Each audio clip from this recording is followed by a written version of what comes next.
Hey guys, and welcome back to my channel. My name is L. Lauren, and I am the author of the story you're about to listen to. Okay, so remember last year when y'all wanted a Friends to Lovers, and I said, okay, I got y'all, but I never released a Friends to Lovers? Right. Well, this is that story. And it's actually pretty good. I just read it again myself to edit it, and it gave me a lot of feelings, and I audibly gasped at one point. So this book has a lot of my favorite tropes: opposites attract, opposite ends of the track, forced proximity, including the one bed trope, and a little bit of a fake relationship, and both of our main characters are deliciously flawed. I'm gonna let you guys get into the story, but I need you to do me a favor. Let me know at what point in the story you were able to guess the twist. Don't spoil it for anybody else, though. If you weren't able to guess it, don't worry, I wasn't either, and I wrote it. So, like, no shade. Don't worry. Anyway, here's the perfect Christmas formula. Enjoy. The Perfect Christmas Formula.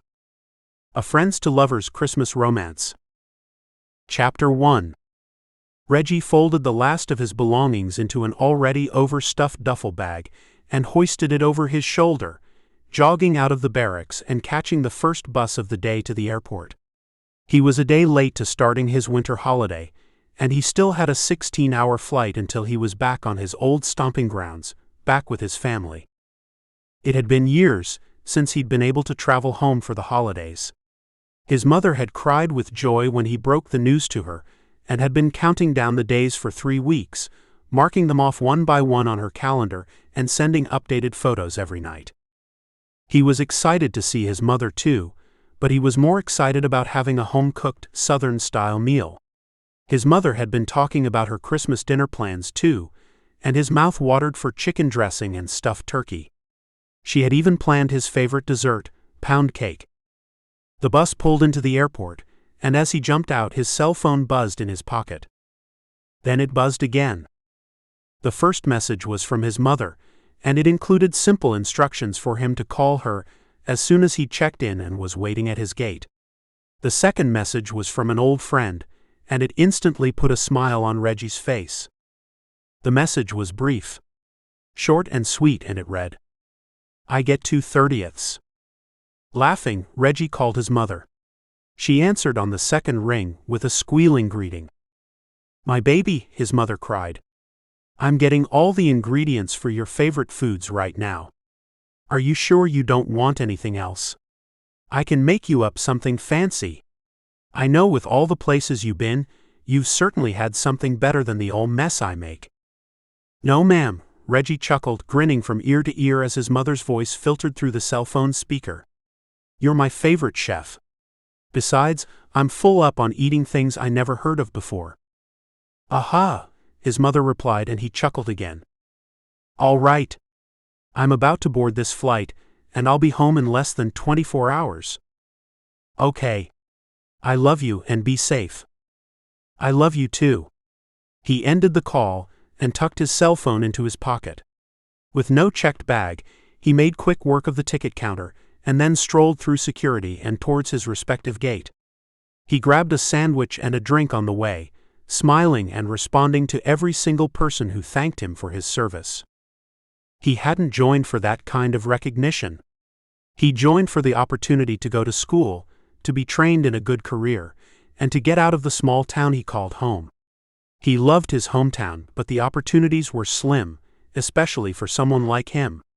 His mother didn't have the kind of money to put him and his sister through college either. She had just enough to get them through a good high school experience, give them both a used but decent vehicle, and a little jumping-off money. He'd been offered a few sports scholarships at mid-tier universities for basketball and football, but old advice had echoed in his brain, and for a variety of reasons, he'd turned them down. Besides, he wasn't exactly ripe for college. He hated being in class, and truly the only reason he'd done so well his last few years was because of his best and perhaps only friend Femi. He had acquaintances, teammates, and buddies he partied with, but they weren't like Femi. Femi had become his best friend almost by accident. He had needed emergency help with algebra too, and Femi was sitting in on the class while doing a calculus curriculum. The instructor was his father. Either way, Reggie had turned around, asked if Femi had some spare time after school to work on the homework, and the rest is history, as they say. Reggie passed Algebra 2 with flying colors, and Femi's social status climbed tenfold at the same time. Wherever Reggie was, Femi was, and sure, Femi had been a skinny, light-skinned, shy kid, but once he warmed up to the group, he fit right in. He taught them all how to love mathematics, and they taught him how to properly roll blunts, how to kiss girls, and how to drag race. Beyond the friend group, though, Femi and Reggie were close. When Reggie's mother took extra overnight shifts, Reggie slept in a blow-up mattress on the side of Femi's bed. They spent the whole night making tier lists and fantasy football teams, eating until they were so stuffed they could barely keep their eyes open. Femi's cabinets were always full, and his parents stocked plenty of Reggie's favorites too, like the oatmeal snack cakes and cream-filled cookies. Femi preferred chips and pretzels to sweeter snacks. The call for his flight's boarding cut him out of his thoughts, and he shuffled past a pair of half-dressed college girls and an older couple to the front of the line for priority boarding. He definitely didn't need it, but he enjoyed it, and he couldn't escape it when he was in uniform anyway. "Can I see your ticket, sir?" the young girl at the desk said. Reggie presented his paper ticket, and she cheerfully scanned it for him before handing it back. "Thank you," he tucked it away. "No thank you," she squeaked. "Thank you for your service." Reggie forced a smile, tipped his head in a nod, and boarded the plane. Once seated with his bag overhead and his immediate belongings tucked away in the seat in front of him, he texted Femi back. "You can have more than that if you want." Femi responded, "Oh wow, 3/30 sounds like an honor." Reggie laughed aloud before he caught himself. "May even get 4/30 if you've been a good boy this year. On plane." Femi liked the message but didn't respond, and Reggie settled back in his seat, sliding noise-canceling headphones over his ears and closing his eyes. He managed to stay awake until takeoff, but once they were in the air, the roar of the plane lulled him to sleep, and he alternated between napping and listening to music up until the landing. After a layover and another flight, he accepted a rental car and drove the final hour into his hometown. He'd graduated high school nearly 10 years ago, and in 10 years what used to be a small town had swelled into a not-so-small town. The interstate exit had gone from 2 gas stations and a burger joint on either side, to having a grocery store, hardware store, and small strip of shopping places on one side, and a superstore, movie theater, and collection of eateries on the other side.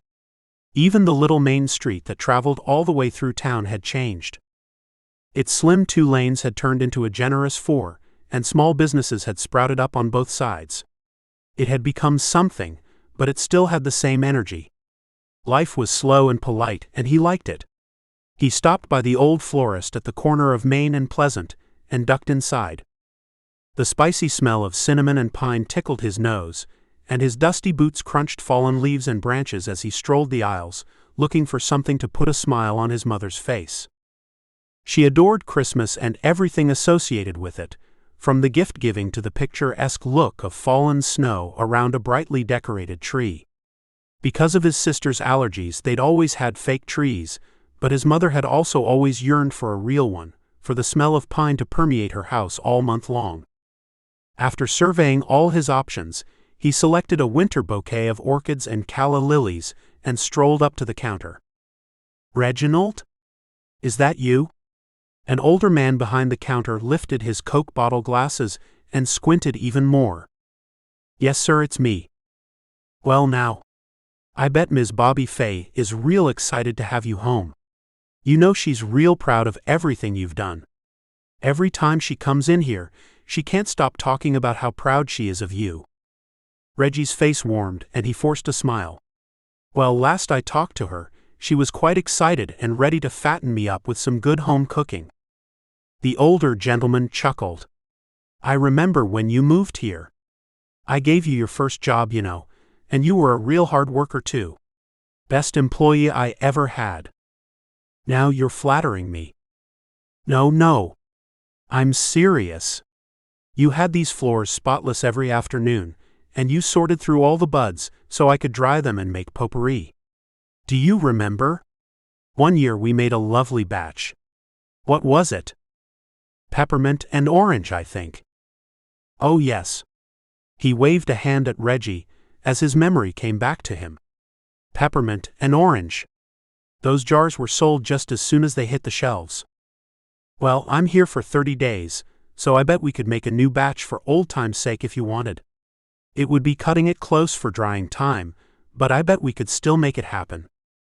Oh, I'm sure you're too busy for me, between your family and your girlfriend. Reggie laughed. I'm single, and I can always make time for you, sir. Single, you say? Keep that between us, because if my wife finds out you're single, you'll be busy every Friday and Saturday night. Done, because I am pretty sure Femi would like me for a good number of my available weekend days. Femi? How is he doing? Well, he recently got an article published in a medical journal. Something about social effects of interracial immigrant families in adolescence. Reggie waved a hand.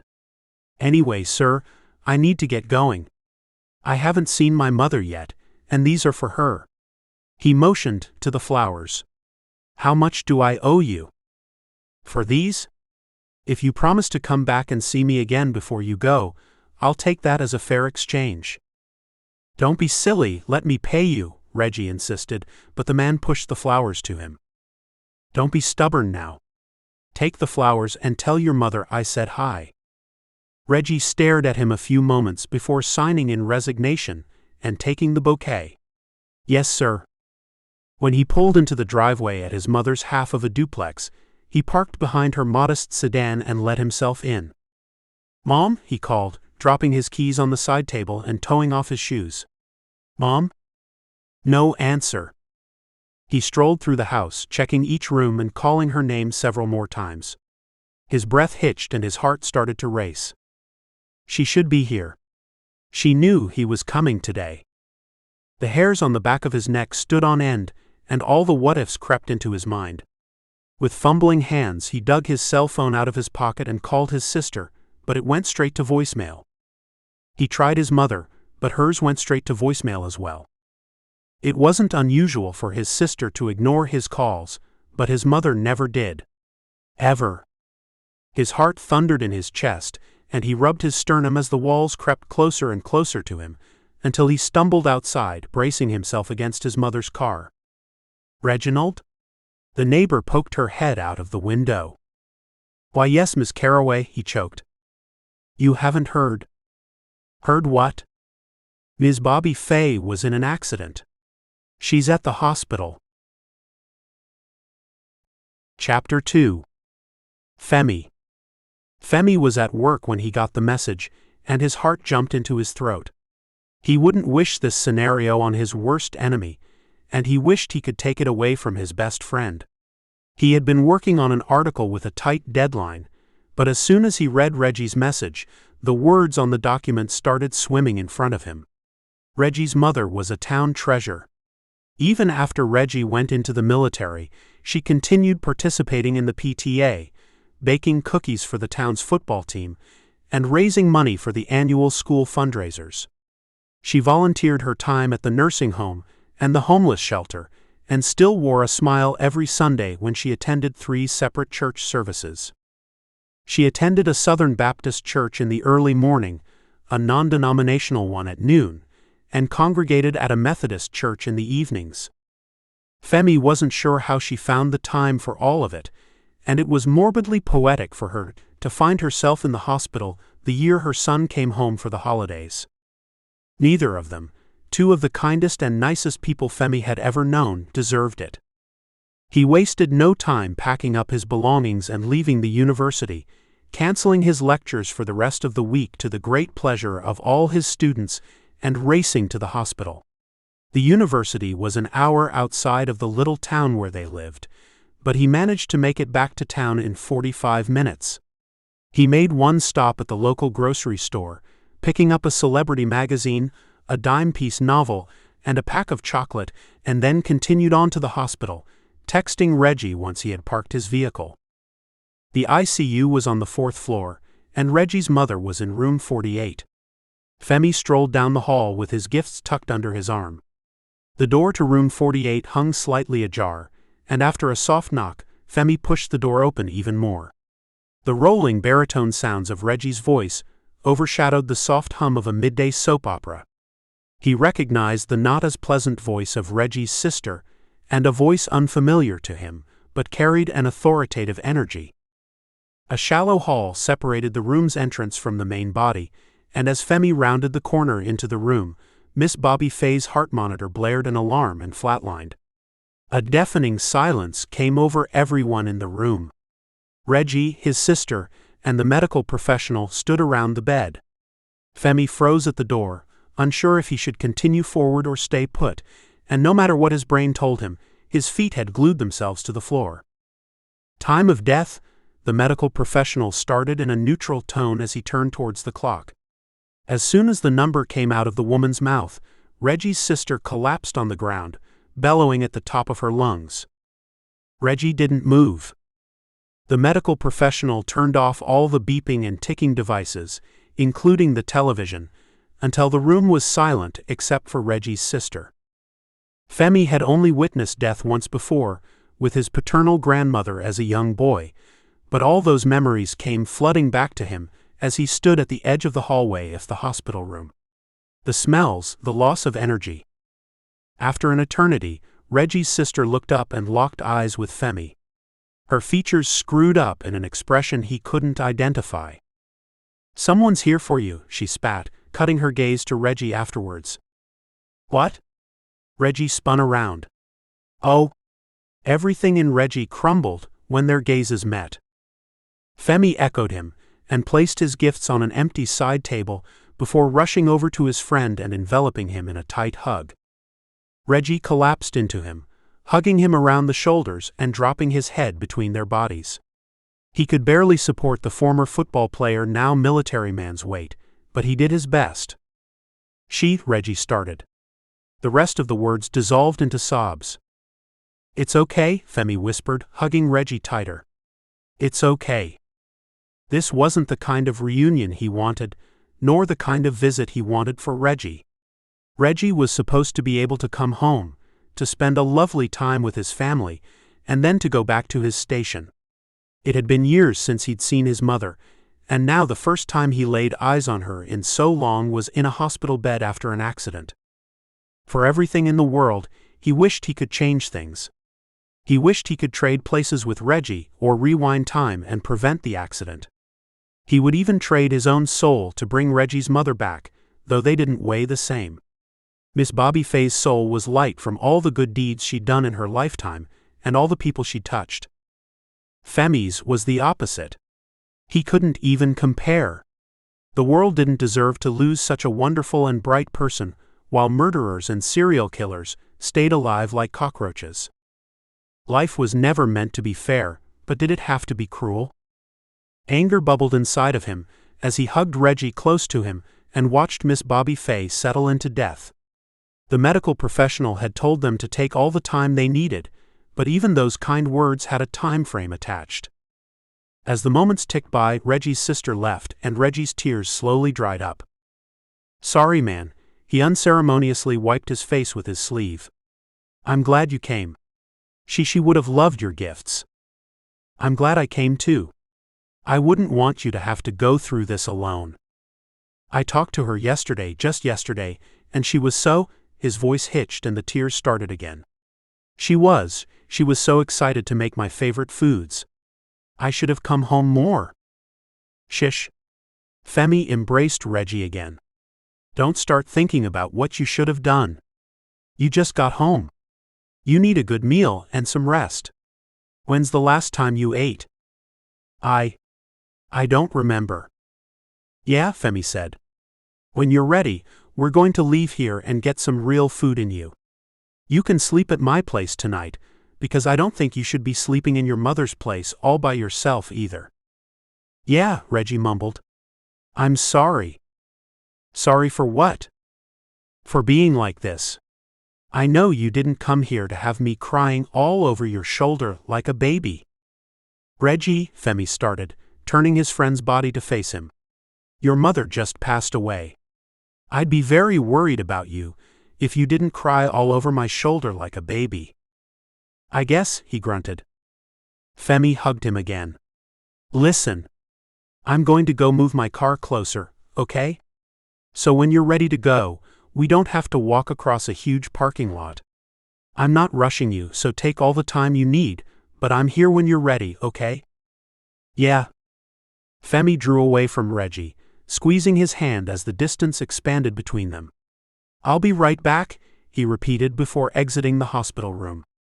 He closed his eyes and took a deep breath, sighing it out and fighting back his own tears. He hated seeing Reggie so destroyed. Reggie was strong and capable and in control, but not right now. Right now he was the one that needed the care, and no one could have prepared for that. Femi took his time moving his car, and once he'd found a better spot, he texted his parents, letting them know the situation. They, of course, sent immediate condolences for Femi to pass along, and in that moment, he'd never been so grateful of his parents. His parents had been through a lot, and through it all they'd managed to not only stay together, but to forge an almost unbreakable bond, and Femi was the result of their efforts. He wasn't necessarily physically all whole, but he'd surely surpassed every expectation the outside world had for him, and he couldn't have done it without his parents. He made his way back inside as the sun set behind lush landscaped foliage, and met Reggie at the door to his mother's hospital room. With bloodshot eyes, Reggie forced a smile when Femi approached. Thank you for everything. Don't thank me. This is what friends do. Now let's go. With a guiding hand on his shoulder, Femi led Reggie out of the hospital and into his vehicle. Chapter 3. Reggie. He didn't remember leaving the hospital or anything else until he woke up the next morning on Femi's guest bed.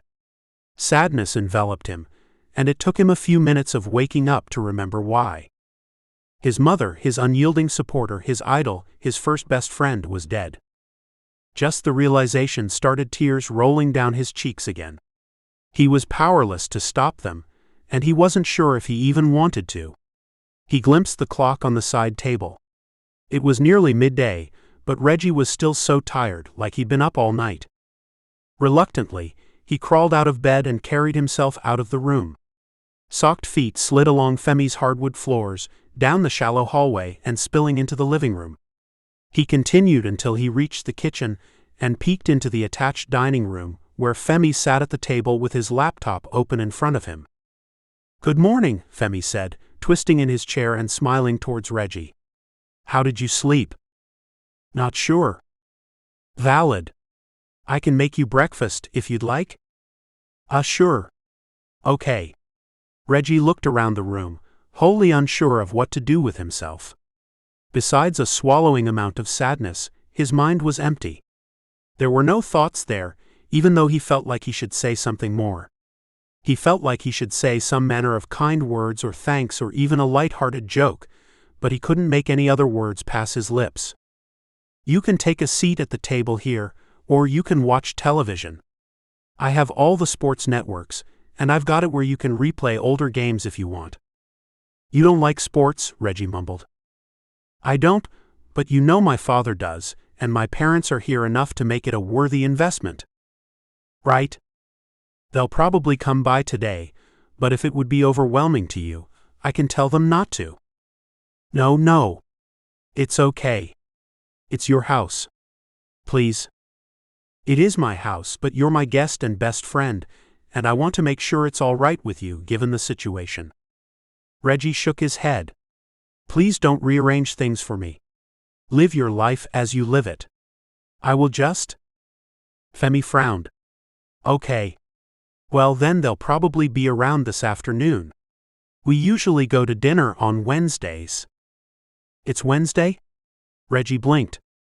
Femi nodded. It is. How about you go into the living room, and I'll make your favorite breakfast. Yeah. Okay. With a sigh, Reggie wandered back out of the kitchen dining room and into the living room, collapsing on Femi's couch. It was comfortable, soft and plush and barely used. The cushions were smooth and balanced and fabric still soft. He grabbed the remote from the side table and turned the television on. He used to want to be a football commentator, the one who gave the facts as opposed to the one who gave the coloring to the words. It had been, perhaps, the most realistic one of his dreams outside of joining the military. And at the moment, he wished he'd followed it. If he had, he would have been back home at least once a week, been able to enjoy his mother's presence. He would have seen her far more often than once every few years anyway, and her face and features wouldn't already be fading from his memory. It wasn't like he was forgetting everything about his mother, but those finer details were already becoming fuzzy. Were her eyebrows thick and bushy or slim and refined? What about her eyelashes? Did they curl up like his, or were they more like his sister's?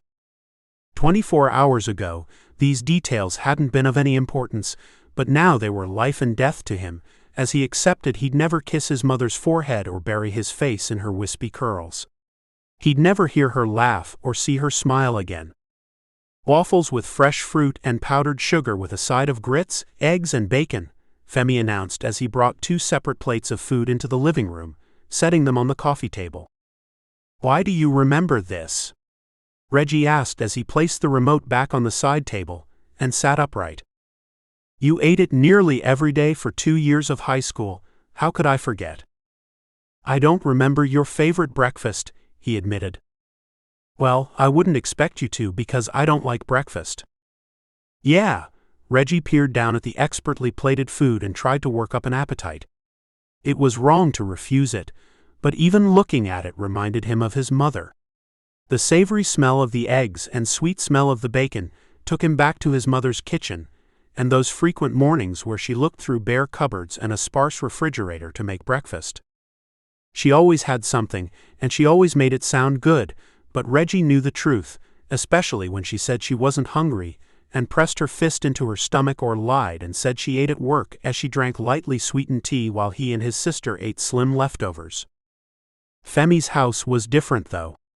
His cupboards were always packed to the gills with snacks, and the first time he saw Femi's kitchen, he realized just how bad off his family really was. The first time he sat down in the extra seat at their 4-person table, and was offered seconds and thirds, he realized what kind of sacrifices his mother had been making. It broke his heart. And he broke hers back by having dinner at Femi's, and then skipping school for lunch and eating lunch at Femi's, and eventually spending the night and having breakfast at Femi's too. He ate Femi's breakfast as best he could, 1 bite at a time until the plate was gone, and for the rest of the day the couch was his home. He stayed there in the same spot, watching football game after football game, losing himself in the slow-paced excitement of the sport. During the lulls, his mind drifted to his mother, but the problem was he didn't want to think. He didn't want to think, else he'd think about how terrible a son he'd been. He didn't want to close his eyes, lest he see her face behind his eyelids. He didn't want to do anything, and he was grateful Femi left him to it for the day. He heard the other man moving around, but Femi didn't interrupt him, not until later, when he could see the sky change into evening and the sun cast a warm orange glow inside the living room. Femi knocked on the wall just inside room, announcing his presence. "Hey. How are you doing?" Femi asked. Reggie shrugged. "I could be worse, I guess. I hope this isn't overstepping any boundaries, but I called your sister today." "Oh?" "I wanted to check on her and ask what I could do to help. She told me you were going to work on the arrangements." "Okay," Reggie murmured. "And I want to let you know, I am at your disposal as it comes to setting up arrangements. I will do as much or as little as you want." "Thank you. I guess I can start looking into all of it tomorrow." "Of course." Femi offered a gentle smile. "Also, my parents will be here shortly. I can tell them to." "It's fine. I've missed your parents." "Okay. Well, we usually go out to dinner. I don't remember if I mentioned this. You can come if you like. It's my father's turn to pick a restaurant, but considering the circumstances, I suspect he'll let you take his turn." Reggie exhaled a little laugh. "I suspect he might." Femi bit his bottom lip. Last thing. I know you lost your mother, but you're not an orphan. You have always been as much a brother to me as I've ever had one, and my family loves you dearly. Yeah. This time he forced a smile for Femi's sake. Thank you for everything. I'm going to go get ready before your parents get here. Okay. He turned off the television and escaped to the guest room with a sigh. Femi had gotten his duffel bag out of his rental vehicle, but it had been sparsely packed with only a handful of casual clothes. His uniform, and his dress blues that he'd almost neglected to pack, hung in the closet for him, no doubt done by Femi at some point. He changed from lounge sweats to a pair of jeans, a long-sleeved shirt, and a pair of casual loafers, and as he exited the guest room, he heard the extra voices of Femi's parents. Speaking in low tones, he knew it was about him, but he took a deep breath and turned the corner into the living room again. Reginald. Femi's mother greeted him and took him into a tight hug. We've missed you so much. Looking good, Reggie. Femi's father said, extending his hand once Femi's mother let him go. Reggie gave it a firm shake. I've missed you guys too. He smiled, and for the first time in 24 hours he meant it. Hey guys, I hope you're enjoying the story so far. If you are, please give this video a thumbs up and subscribe to my channel. It means a lot. Thanks. Chapter 4. Femi. Between working and helping Reggie with the funeral plans, the week flew by. Even though Reggie's mother was somewhat of a second mother to Femi, his job didn't allow for too much time off. He was able, at least, to modify the work, but he still had to show up to the office and attend to student emails multiple times in the week. For the funeral arrangements he couldn't be present for and were too painful for Reggie to do alone, his parents stepped in. Luckily enough, they'd done the whole process with Femi's grandmother a couple years prior, so they were quite familiar with the process. Collectively, the funeral was set for Saturday, almost exactly a week after Miss Bobby Faye's death, and Femi was in knots when Saturday finally came. Reggie had still been crashing at his place, and every day had gotten a little easier on his best friend. Here and there, smiles lit up his face, talking resumed, some of the listlessness receded. Femi still caught Reggie in those moments of grief, but they were becoming quicker to bounce back from. Saturday morning came far faster than he expected it to, and he wasn't sure he was ready to say his final goodbyes to Miss Bobby Faye, but it wasn't his choice necessarily. He woke up early Saturday morning and browsed through his closet, holding up suit after suit before making a decision. He wanted something light, but not too light for the occasion. He selected a pair of khaki slacks, a light blue button-down, and a darker blue sweater to go over top with black box-toed loafers.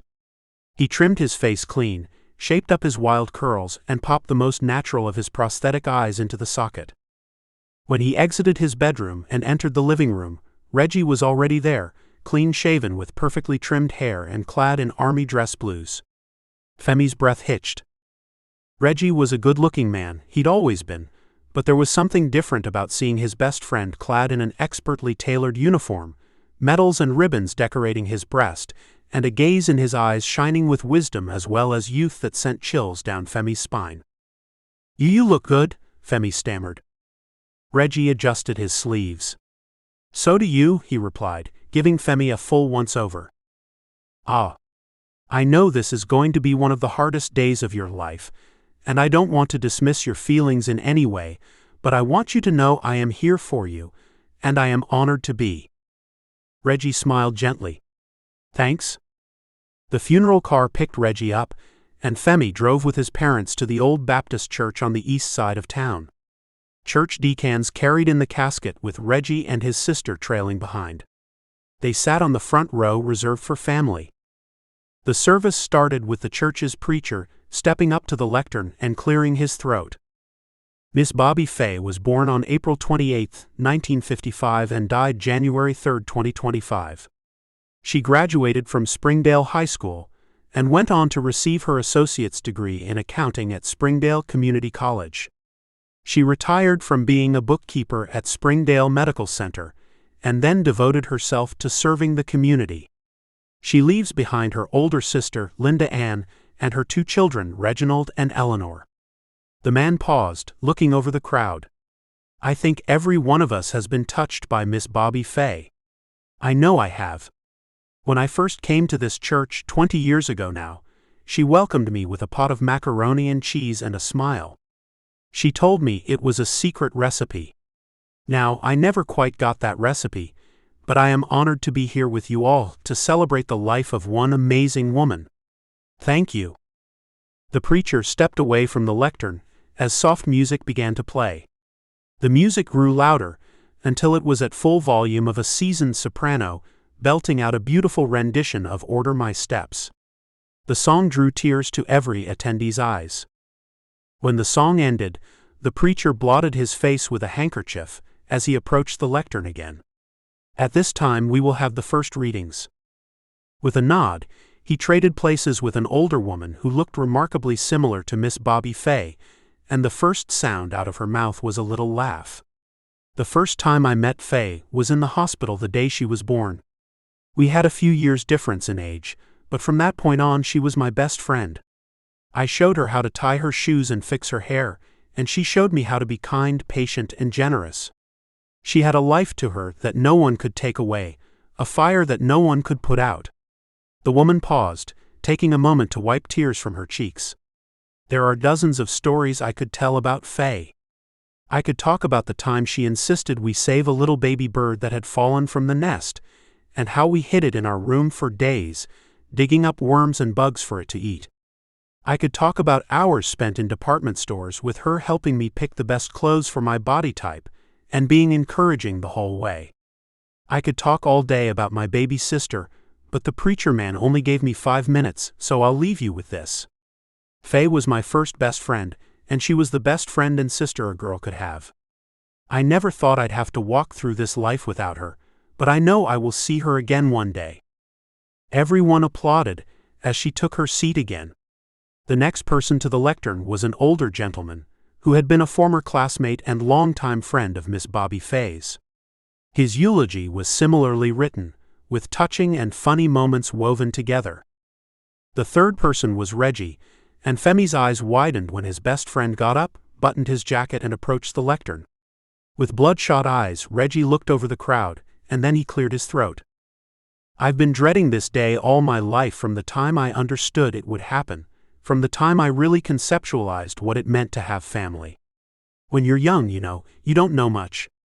You know you have 2 parents, and you get to meet them both if you're lucky, and they take care of you. When you're little, they're larger than life. They're the image of perfection. For me and for my mom, that never ended. He paused for a laugh. Mama, or to y'all, Miss Bobby Fay, was the best mom a kid could ask for. We never grew up with much. I didn't have a tree full of presents every year, or a cabinet stuffed with food, but she was always there for me. Through all of my football and basketball games, school plays and... His voice broke here, and once dry cheeks were showered with tears. And he tried again, but he couldn't get the rest of the words to come out. Femi glanced around the crowd, most of them in tears too at this point, except Reggie's sister. She had pinned him down with icy gaze. Gritting his teeth, Femi stood up, walked the length of the aisles up to the lectern, and touched his best friend's shoulder. Reggie let out a bubbling sob, and Femi politely handed him a handkerchief. Then Femi slid over the printed speech and scanned the words until he found where Reggie had broken off. He cleared his throat. We never grew up with much. I didn't have a tree full of presents every year, or a cabinet stuffed with food, but she was always there for me. Through all of my football and basketball games, school plays and doctor's visits, she showed up with love, understanding, and kindness. She was at my bedside when I was sick, and in the hospital room when I had surgery with no complaints. Some may think it is normal for a mother to be this way, and maybe it is, but I can still be lucky and grateful all the same. Femi turned the page and took a breath. I will never not wish for more time with my mother, but I understand things happen for a reason. I am grateful her death was quick. I am grateful she hung on until I reached her hospital bed, and I am grateful for all the people she touched and who knew her. She may be gone, But what she did for the community is her strongest legacy, and through the community and you all, she will not be forgotten." "Thank you," Reggie whispered, blotting his eyes again as he stepped away from the lectern. He guided Femi with him, linking their arms together, and shakily leading him back to the front row. "Of course," Femi whispered. "I can go back and sit with my parents now." "No, please. Stay up here with me," Reggie replied. "I'm not family. You are to me." As the funeral proceeded, Femi sighed and settled into his new seat. They broke up the eulogies with another song, and then the preacher opened the floor for anyone to speak, provided their statement be less than 2 minutes. The line for speakers wrapped around the walls of the church, and each person had kind words and fond memories to share. Femi enjoyed hearing just how Miss Bobby Fay touched everyone, and appreciated that, at least out of the sadness of the event, there was some comfort. The funeral had started around 9 o'clock in the morning, but it was nearly noon when the service finally concluded, after all of the speakers and the viewing of the body. The preacher encouraged fellowship afterwards, and reminded everyone the burial would take place at 2 o'clock at the town cemetery. The preacher sat down and Reggie stood to greet and thank attendees. "I'll see you at the cemetery," Femi whispered to Reggie, squeezing his best friend's shoulder and wading through the crowd in search of his parents. Chapter 5. Reggie. Funerals were closure. It made sense to him, in a way it hadn't before. Hearing everyone's kind words and teary faces let him know he wasn't alone, and let him know just how many people his mother touched. He was sad, tremendously so, but the entire community had suffered a loss alongside him. Once the funeral service ended, Reggie and his sister hugged, kissed, and thanked almost every single person in attendance. Some had brought gifts, flowers, or monetary donations to help offset the funeral expenses. Some only had the means to bring themselves, but their presence was more than enough for Reggie. Eventually, they made their way from the building, into the funeral car, and to the cemetery, where they milled around even more, as their mother's body was prepared for her final resting place. He slid his hands into his pockets and paced until Femi approached. "Hey," Femi greeted him. "How are you holding up?" "I'm all right." Reggie shrugged. "It was nice hearing everyone's experiences and memories with my mom. It does actually make things hurt a little less." "Oh? I'm sorry, I didn't share my experiences with her. I didn't want to take anything away from your grieving." Reggie frowned. "Why would you take away from my grieving? You knew her. You were at my house just as much as I was at yours." "Not hardly." Femi chuckled. "But I do have my memories with her too." His features softened. "She was always easier to talk to than my own parents, like an auntie." "Yeah, because all of your aunties are in Nigeria, aren't they?" "They are. Well, on my mother's side, yes. My father didn't have any siblings, so nothing to see there." "Yeah, crazy. I can't imagine not having any aunties or uncles. It means you don't have as many cousins." Femi shrugged. "You're right. But I've got a pretty awesome best friend." Reggie laughed. "Sure. Your mom. She made me feel better about, About being gay?" Reggie prompted. Femi blinked and lifted his eyebrows. "Well, yes, she did make me feel better about being gay, but I meant better about my eye." "What about your eye?" "About not having it," Femi reminded him. "About being different in a world where people will make fun of you about anything." "I forgot about your eye." Femi tilted his head. "I'm not sure if I should take your forgetfulness as a compliment or an insult." "It's a compliment. It means I think of you as much more than my disabled friend." "I'd hope so, since only having one working eye isn't exactly the most disabling disability, though it does disqualify me from some of the finer professions like flying planes." "Haven't you solved that problem by having enough money to own a plane?" "I'm on a professor's salary. I'm not rich." "You have your investments," Reggie reminded him. Ah, those. Well, the market is down this year, so they're more or less holding steady. Something a rich guy would say. I'm not rich. Femi rolled his eyes. Okay, Reggie was quiet for a moment. You were insecure about your eye? You are insecure about your eye? I suppose it's not a large factor in my life, but it still is a factor. It is something of consideration, given the reason I lost it. What do you mean? Cancer, Reg, cancer. Right? Sorry. His lips tugged into an apologetic smile. So you had childhood cancer. Are people really concerned about it nearly 20 years later? Surprisingly, they are.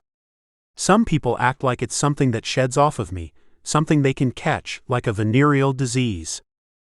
That's bullshit, man. It is, Femi sighed. If it makes you feel better, the dating scene is pretty shit right now anyway. You know what, it does make me feel better. Thank you. Femi laughed. Reggie couldn't help but laugh with him. They migrated to Reggie's mother's plot, where many of the gifted flowers had already arrived. Unlike the funeral, this part was quick. In fact, many people from the funeral didn't follow them here.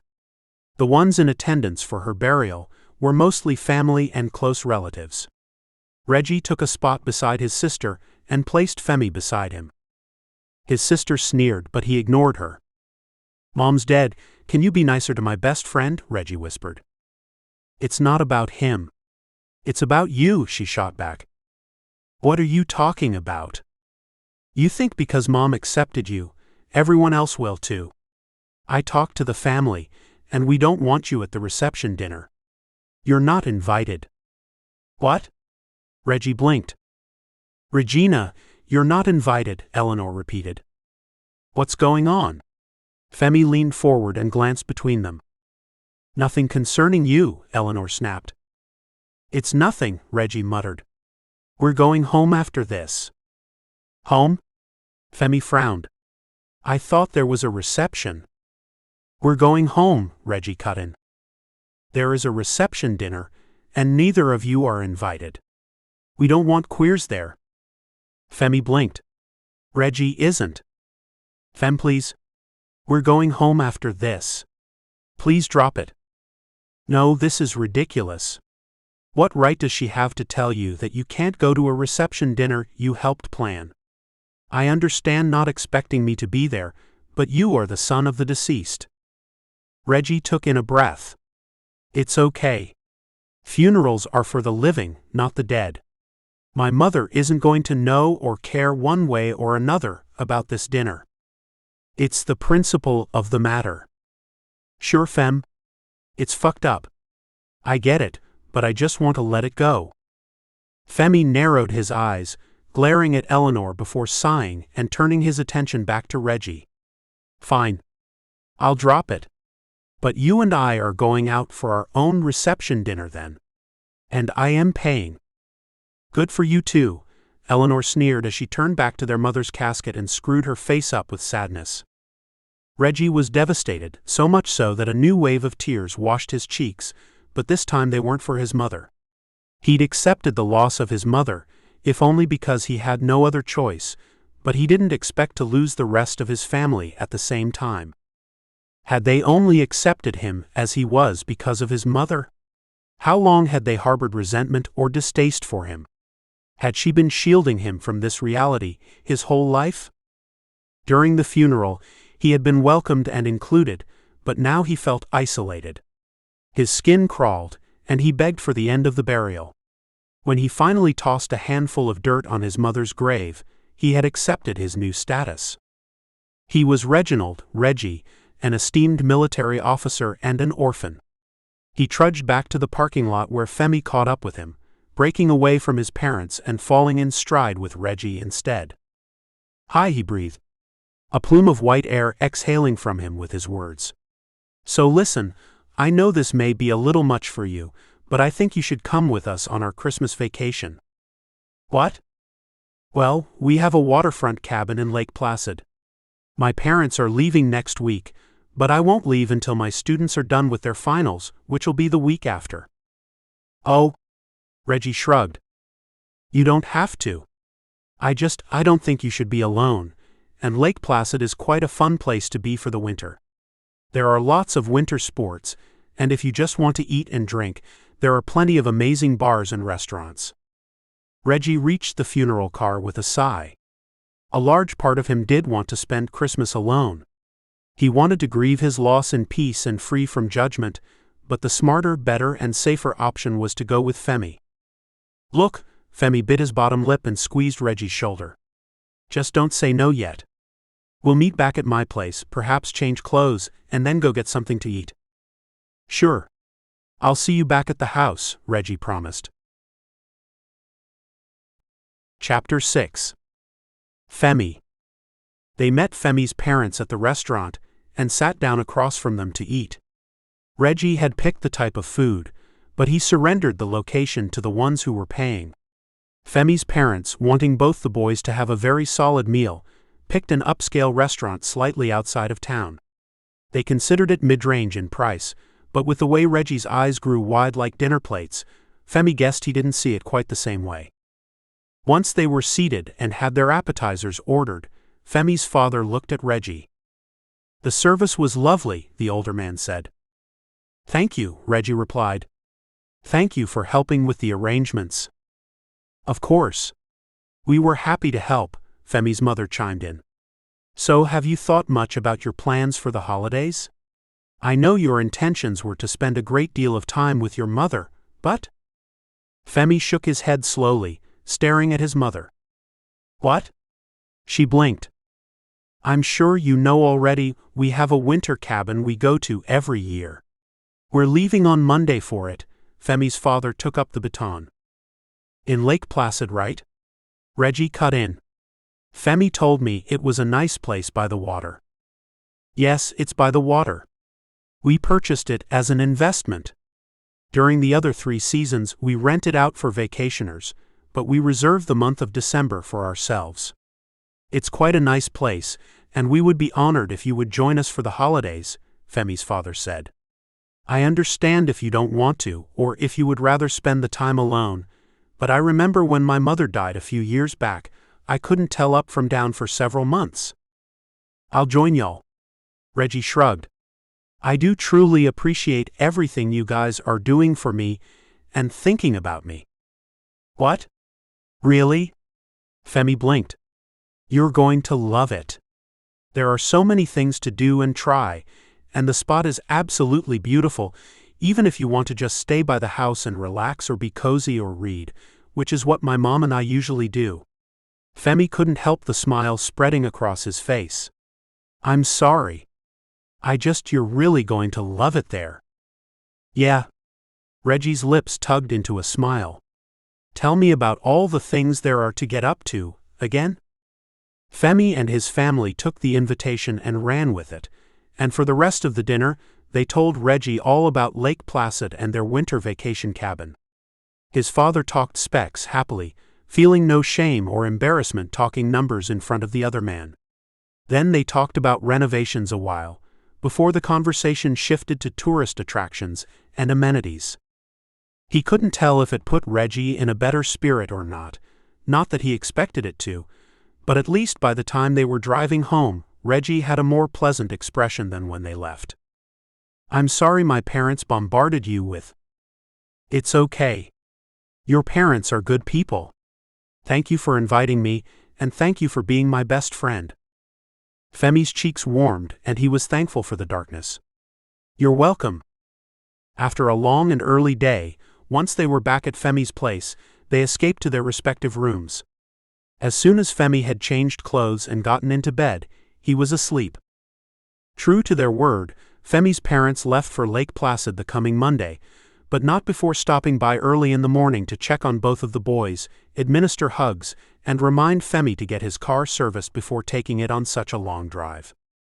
Reggie volunteered to do the car work, which made Femi blush all over again, and instead of taking his own vehicle to work for the week, he was in Reggie's rental car.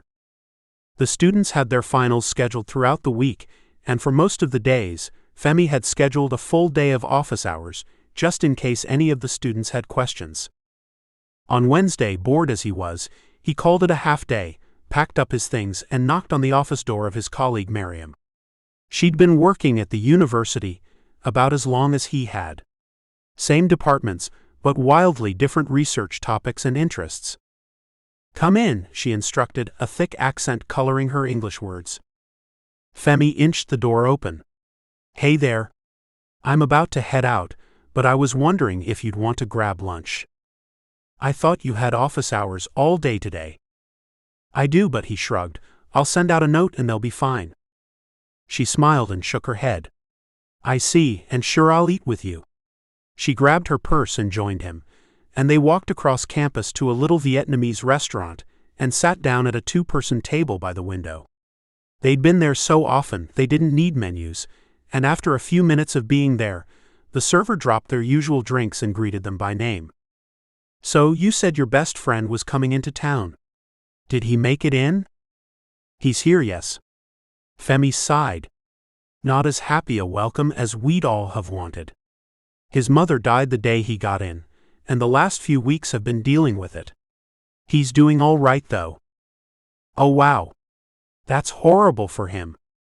Please send him my condolences. I cannot imagine losing my mother right around the holidays." "How is he doing?" "I can't tell. Sometimes he seems okay and other times not so much." "To be expected. You are a wonderful friend for making yourself available to him for support." Femi shivered. "Don't say that." "Well, it is true. Losing loved ones is incredibly difficult.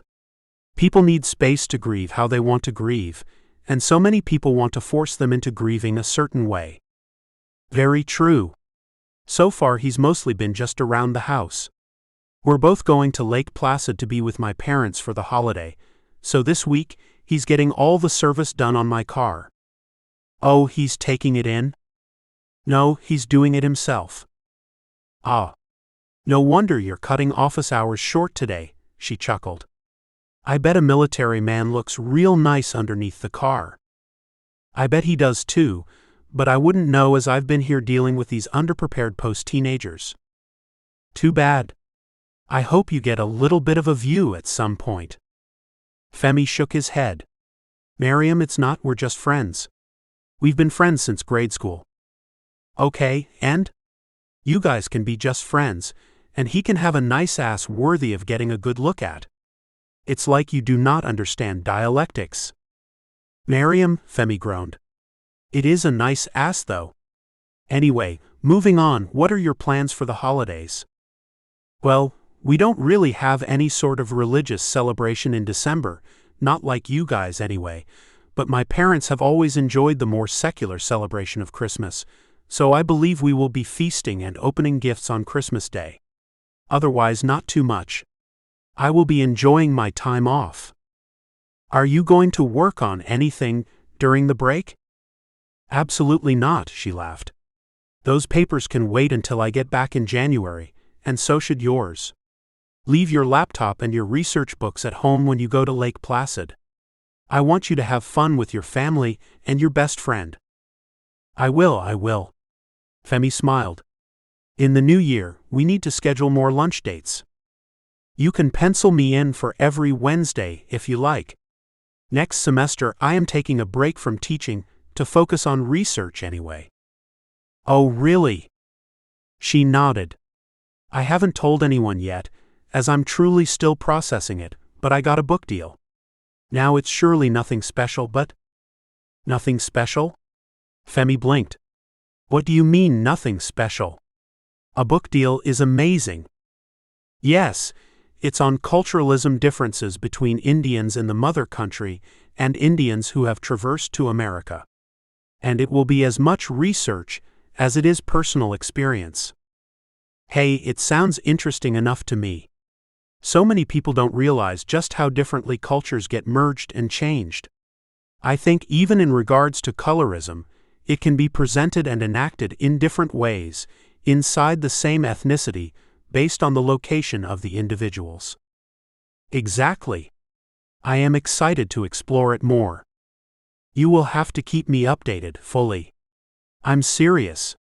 He poked her arm. I am in full support of this book deal, and I will help you in any way I can. Thanks. She smiled. They batted around more topics as they ate, going over some interdepartmental drama, some university-wide drama, and then some current events before splitting the bill, hugging, and going their separate ways. When Femi collapsed inside Reggie's rental car, all he could think about was their upcoming nearly 15-hour drive, and then 3 weeks in at the waterfront cabin with his family and his best friend. Chapter 7. Reggie. There was something comforting with being under the hood of a car, something comforting about working with his hands. He had traded vehicles with Femi for the week, and the first few days of the week, he changed the oil, checked all the fluids, and gave the whole thing a tune-up. Then, just for want of something to do, he detailed the inside and outside in preparation for the long drive. By Wednesday he'd done all he could on Femi's car, and he took it on a test drive to the flower shop. "Knock, knock," he said as he stepped inside, announcing his presence. "Oh, Reggie," an older woman greeted him from behind the counter. "My husband just stepped out for a delivery. How can I help you?" "Mrs. Fiore. It's nice to see you. I was just stopping by as I told Mr. Fiore I'd be back to visit him. He did tell me you mentioned coming by again, but I suppose he didn't expect it to happen given the new circumstances." She pressed her lips closed, studying Reggie. "How are you doing, by the way?" "I'm making it.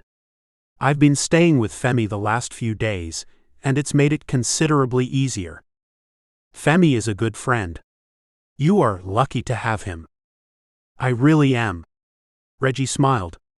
"I came by today, because this weekend we're leaving to go visit their winter home in Lake Placid, I think." "Oh yes, Lake Placid. A lovely place. You'll certainly enjoy it." "I hope so.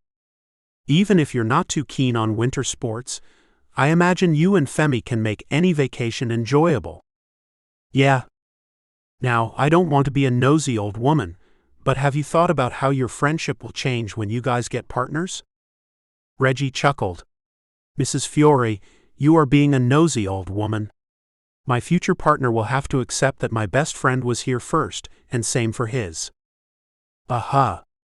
I had a friend, you know, back in Italy before we moved here.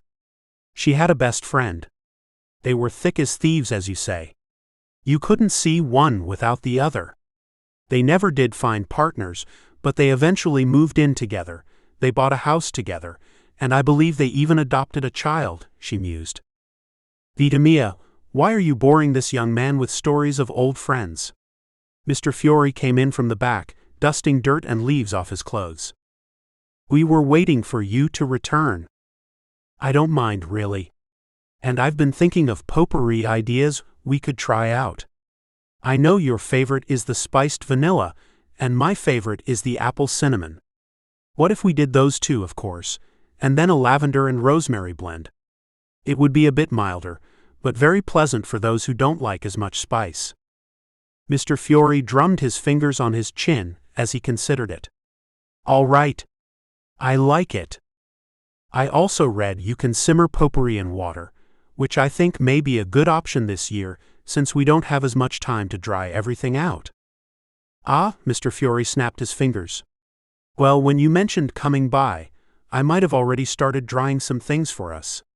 Now, I didn't have my hopes too high given the situation, but a man should always have a little hope." "Well, all right then," Reggie flashed a true and honest smile. "Let's get to work. It was nice talking to you, Mrs. Fiore." Reggie rolled up his sleeves and followed Mr. Fiore to the back of the shop. Making potpourri was mostly a game of measurements and opinions. It was intimate, but it wasn't complicated, so it allowed Reggie's mind to wander. He got his best thinking done while his body was engaged, and this time was no different. What his brain latched onto, however, was Mrs. Fiore's story. He wasn't sure if it was true, but it had his brain shifting pathways. What would happen when he or Femi inevitably got partners? He said they would be fine, but he knew more than enough people who essentially dropped their best friends in favor of their partners. He didn't want to be one of those people, but there were so many variables. What if his partner got jealous, or what if Femi intentionally caused a rift? He didn't even like thinking that way, but anything was possible. The other part of her conversation, though, intrigued him the most. Living life with your best friend. He was already staying with Femi now, and it was nice. He got to wake up to his best friend, and go to bed after hanging out with him too. It was like childhood, except both of them had become adults and had adult money. If they wanted to kick their feet up and eat ice cream and watch movies all night, no one was stopping them. If they wanted to spend the whole day at the amusement park, who was there to tell them it was time to go home? Something about the idea of living life with his best friend appealed to him, in a way seeking out a partner didn't. Did he want a partner? Of course, most everyone wants a partner, but more importantly, he didn't want to lose Femi as his best friend. He had been nervous about the trip to Lake Placid, but Mrs. Fiore's reminiscing changed the scope for him. Now he was excited. He wanted to explore the town with Femi at his side, and make new core memories with the guy who had seen him and been beside him at some of the lowest points of his life. Reggie worked alongside Mr. Fiore until 4 o'clock in the afternoon. They'd made dozens of batches of sweet-smelling potpourri, and Mr. Fiore insisted Reggie take a couple with him. He took one of the vanilla spice, one of the apple cinnamon, and 2 of the lavender and rosemary ones. Then he hugged them both, thanked them for being stable pillars in his life, and left. When he arrived back at Femi's place, his best friend was already there, and seeing Femi dressed in his lounge clothes finishing up a savory-smelling dinner stunned him. His breath hitched and his heart skipped a few beats. He'd never had such a reaction before, but there was something comforting, domestic, and quite sexy about the thought of coming home to this image. "Hey," Femi said, glancing over his shoulder at Reggie. "How was your day?" Reggie swallowed around a sudden knot in his throat. "Well," he started. "I made some potpourri with Mr. Fiore." He placed the jars on the counter. "I wasn't sure which you'd like, so I got one of each." "Oh?" Femi smiled. "Yeah. Vanilla spice, apple cinnamon, and lavender, and rosemary. I got an extra one of those for your parents." "Those all sound really nice," Femi said. "I think the vanilla spice first if you want to use one now, or maybe after dinner." "After dinner would be better. Dinner smells fantastic, by the way." "Thank you." Femi turned back around quickly. "I stopped by the store and they had some nice cuts of salmon, so I made this balsamic ginger glazed salmon with rice and vegetables." "It smells delicious and I bet it tastes as good as it smells," Reggie complimented. "I'll set the table." "Okay," Femi said in a higher pitch than usual. Reggie ignored it, focusing on setting the table as Femi plated the food and poured a glass of complimentary wine to go with it. It was a very adult dinner, in contrast with their usual scavenge meals, but it was nice. It was perfect, and they sat down across from each other and rehashed their days as they ate, talking and laughing until well into the night. Chapter 8. Femi. The weekend came overnight, and Femi had initially had mixed feelings about spending 2 days on a car trip with Reggie. He was a bundle of nerves when they loaded up Saturday morning, but by the time they arrived in Lake Placid Sunday evening, he was relaxed and happy. The drive, to Femi's true surprise, had been picture perfect. They caught up on everything that had transpired in the last decade, talked about life plans, sang and danced to music, and switched off driving at reasonable intervals so neither of them got too tired. They arrived at the cabin in the evening, and his parents were already outside, ready to greet them as they pulled into the driveway. Reggie had been driving, so Femi jumped out of the vehicle and greeted his parents. "Hey Mom, Dad," Femi said. "Hey there. How was the drive up? Did y'all have any problems?" "No. We got a hotel last night, just to make the drive easier, but otherwise it wasn't bad." "Did y'all encounter any snow on the way?" "A little, I think." Femi arched an eyebrow, glancing back at Reggie, who had finally emerged from the vehicle. "There was some this morning when we left out," Reggie said, "but I had winter tires put on the car just in case, so it wasn't a problem." What? Femi blinked. Good thinking. I meant to suggest it, but I suppose time got away from me, his father commented. No problem, sir. Reggie smiled. I got you covered. Well, his mother cut in now. Let's get you boys inside. I know you're tired, but would you rather go out for dinner or we can order something to be delivered? It's up to Reggie. He did most of the driving today, so? Femi glanced behind him. Ah, Reggie groaned. As long as I don't have to drive, I'm willing to go out for dinner. Let me freshen up a bit first. You can go down the hall to the last door on the left, Femi's father explained. Oh, his mother started, squeezing her husband's arm. There's something we forgot, dear. Oh, right. Well, boys, Femi's father scratched the back of his head. As you know, we weren't expecting the both of you, so we had forgotten we were renovating the extra room. The only room available is Femi's room. I hope you two don't mind sharing. Reggie shrugged and laughed. Sir, I share a space with dozens of other men all the time, and they're not even childhood friends. Femi, on the other hand. Well, a blush crept to his face, and he tried to scrub it away with no success. One room is fine. Hey, Reggie nudged Femi's shoulder. It'll be like old times, except I'm smarter and wiser now, and I'll make sure to have my own covers for when you steal mine in the middle of the night. I don't steal your covers, Femi shot back. Okay, and I'm still going to have extras, Reggie teased before jogging inside. Femi watched him go and then glared at his parents. Why didn't you tell me this before? We forgot, but we didn't want it to stop you guys from coming up. If it is a problem, we can prepare the couch for one of you. No, it's fine. It's just, Femi sucked in a breath and then shook his head. It's fine. I'm going to take our bags inside and get changed as well. He grabbed the bags from the car and took them down the hall to his room in the cabin. It had an attached bathroom, a walk-in closet, and a queen-size bed, which was indeed plenty of space for the both of them. He put the bags in the walk-in closet and traded places with Reggie once he exited the bathroom. Hey, Reggie greeted him. Thanks for bringing in the bags. It's fine. I'm really sorry about this. It's no problem. He squeezed Femi's shoulder. Let's go to dinner, so we can come back and relax for the rest of the night. Okay, Femi breathed and entered the bathroom. He splashed water on his face and brushed his teeth before joining his parents and Reggie outside. Thankfully, there were no more surprises during dinner, and Femi allowed himself to fade into the background as Reggie and his parents talked. They'd always gotten along well, and today was no different. There was something so comforting and pleasant about sitting across from Reggie, beside his mother, and listening to two men he cherished and respected talk about exceedingly boring topics.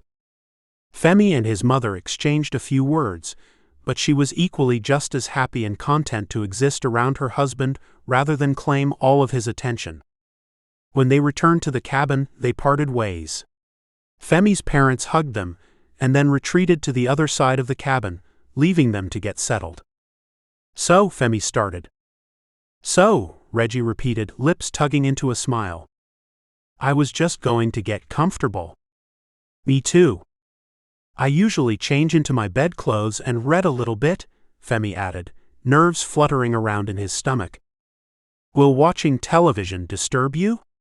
If so, I can do something else. No.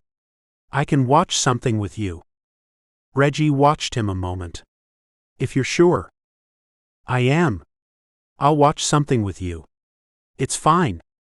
Femi bit his lip and turned away before he continued babbling. He'd been alone with Reggie thousands of times, but tonight was different and he wasn't quite sure why. Perhaps it was because they weren't kids anymore, because they weren't teenage boys reading comics and drinking soda, talking about all the things they would do if they were rich. Perhaps it was Miriam's thoughts and some of his own, echoing in his brain. He dug around his suitcase to busy himself and changed into a pair of sweats and a t-shirt before turning back around. His breath hitched when his gaze landed on Reggie, who was still in the midst of getting dressed. From behind, Reggie looked even better naked than he had with clothes on. His ass was toned and dimpled, and a dusting of fine curly hairs covered his mahogany skin. "Oh," Femi gasped and turned away again. His own sweats had grown quite tight and uncomfortable just from that accidental glimpse, and he was frozen in his spot.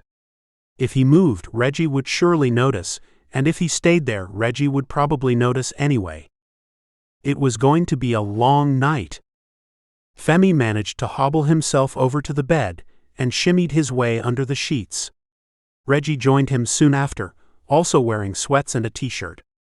"How do you like it here so far?" Femi asked, staring straight up at the ceiling. "It's nice," Reggie responded. "Really nice.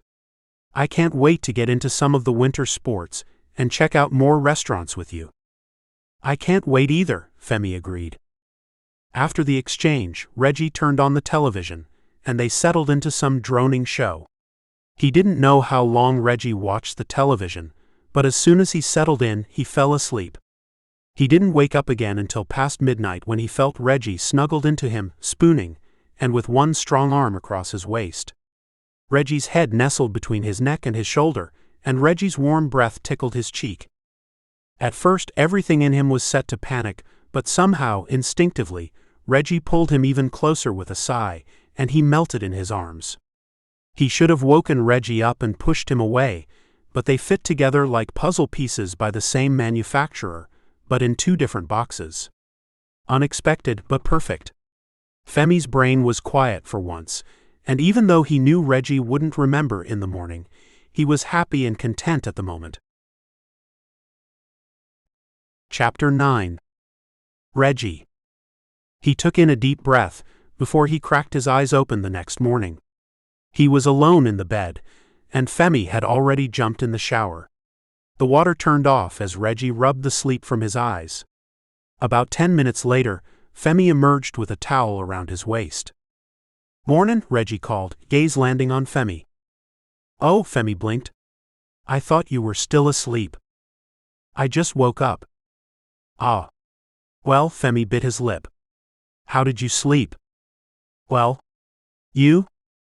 "I slept okay." "Good." "I slept good." Femi paused. "I should show you around the town today, so you know what all there is to do." "Okay. I'm still waking up, but I'll be ready in about 2 hours?" Femi nodded. "Okay." Then he approached his suitcase and dug around. Reggie watched him cross the room, but he looked away when Femi bent forward and rummaged through his clothes. He smelled the water on his skin, and even with his eyes closed, he could see the beads of water speckling Femi's bronze shoulders. Femi was slender, the type of guy who could go to the gym for years and never fully bulk up, and it worked for him and his style now since he was older and away from childish teenage boys. Reggie had an appreciation for Femi's long, slender limbs and the natural grace he carried. "I'll meet you in the living room," Femi said once he'd finished getting dressed. He looked, in a word, good. His turtleneck hugged his form, and his perfectly tailored slacks made his legs look 10 miles long. "Sounds good," Reggie remarked as Femi left the room. Only then did he get up, shower and get dressed, joining Femi and his family in the kitchen. "Reggie," Femi's father greeted him. "Just the man I wanted to see." "Good morning, sir. I hope you haven't made plans yet, because I was hoping you wouldn't mind Christmas tree shopping with us." "Sorry," Femi mouthed. "I wouldn't mind at all. It's going to take some work finding a good one this late in the season, but I have faith," Femi's father said with a smile. "After we get the tree," now Femi's mother cut in, "I would like your help getting all of the ornaments from the attic here. You know, we used to bring them every year from home, but a few years ago we started just leaving them here since this is where we use them." "Makes sense," Reggie said. "I will help you get the boxes." Guys, what if Reggie and I had already made plans? "Well," Femi's father was thoughtful. "How about you guys meet us at the tree farm this evening? It gives you guys most of the day to do what you want." Femi looked at Reggie, who shrugged and smiled. "I guess. I was hoping to take you to my favorite breakfast place and then show you the square." "I'm down, but if we're doing breakfast, we should leave like." Reggie glanced at his cell phone. "Right now?" True. Okay. Femi hugged his parents. Bye. See you later, Femi's father said, hugging his son and waving to Reggie. The restaurant was walkable, a little hole-in-the-wall place on the corner. Reggie would have missed it had he not been walking in step with his best friend. When they came to it, Femi led the way inside and secured them a booth. I like this place because of the simplicity of the menu. Some places have pages of options, and it makes it hard to make a decision. Plus, the menu is different every year, Femi explained as the hostess placed a one-page menu in front of each of them. Yeah? Reggie smiled. I like places with rotating menus. Me too. After a few minutes of studying the menu, the server came by the table. Welcome to Auntie Carol's. Can I get you guys something to drink? Sure, can I have a mimosa? Femi asked. Of course. The server looked up and a smile of recognition came over her face. Oh my God, Femi. It's been a year, literally. How are you? You should have told me you had a partner, or at least indicated it somewhere on socials. When I have a partner, I'll tell you. Femi's whole face went red. Sorry. Kayla, this is Reggie, my best friend. I've told you about him. Reggie, this is Kayla. Reggie smiled and nodded. Nice to meet you, Kayla. Kayla looked somewhat skeptically at Femi before smiling at Reggie. Nice to put a face to the name. Femi didn't tell me how cute you were. Oh, Reggie laughed. Thanks. Can I just get a water, please? Sure thing. She gave another playful look to Femi before strolling away. I'm really sorry. It's okay. You don't have to keep apologizing. I know, but Besides, Reggie continued, the next time someone insinuates we're a couple, I'm going with it. We were getting looks every time we stopped on the road, and now you're server friend. He looked up from the menu. Next time someone mentions it, I'm going with it. Reggie. Are you in or out? Femi shook his head. I guess I have no choice but to be in. Good. He set his menu aside with a smile. He didn't even know why he'd suggested it, but the idea of pretending to be a couple sounded more fun than it should have. It was an adult version of playing house, but it had Reggie thinking just how would it be to really play house with Femi. Femi was obviously the breadwinner between the two of them, but Reggie still had his service. He'd be stationed closer to home by request, or Femi could travel with him, which would make teaching more difficult, but likely wouldn't affect research. The idea of getting off work and seeing Femi in the evenings wasn't a bad thought. In fact, he kind of liked it the more he thought about it. They could do what they had been doing for the past 2 weeks, except it would be forever. Then there was the other part, the part that made a friendship more than a friendship. Reggie had dated women, pretty much exclusively, but if he was looking back on it, they all had a similar look to Femi. They usually had short or medium length, loose brown curls and light brown skin. They were slender and academic with a decent fashion sense. Femi still pulled the look off better though, as nothing quite bests the original.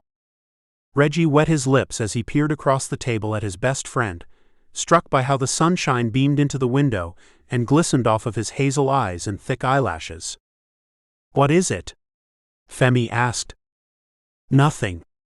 Do you know what you're getting? I do. Great, Reggie said as he met eyes with their server. She delivered their drinks and took their order, too embarrassed to do any more chatting. They ate in a comfortable silence, and Reggie grabbed the bill before it even hit the table. What is my half? Femi asked as he reached into his pocket. Nothing is your half. I got it. We're not pretending yet. Reggie chuckled. This isn't part of pretending, but noted. Oh. Femi's cheeks colored. Reggie placed $50 down, enough for the cost of the food and a decent tip, and then he followed Femi out of the building.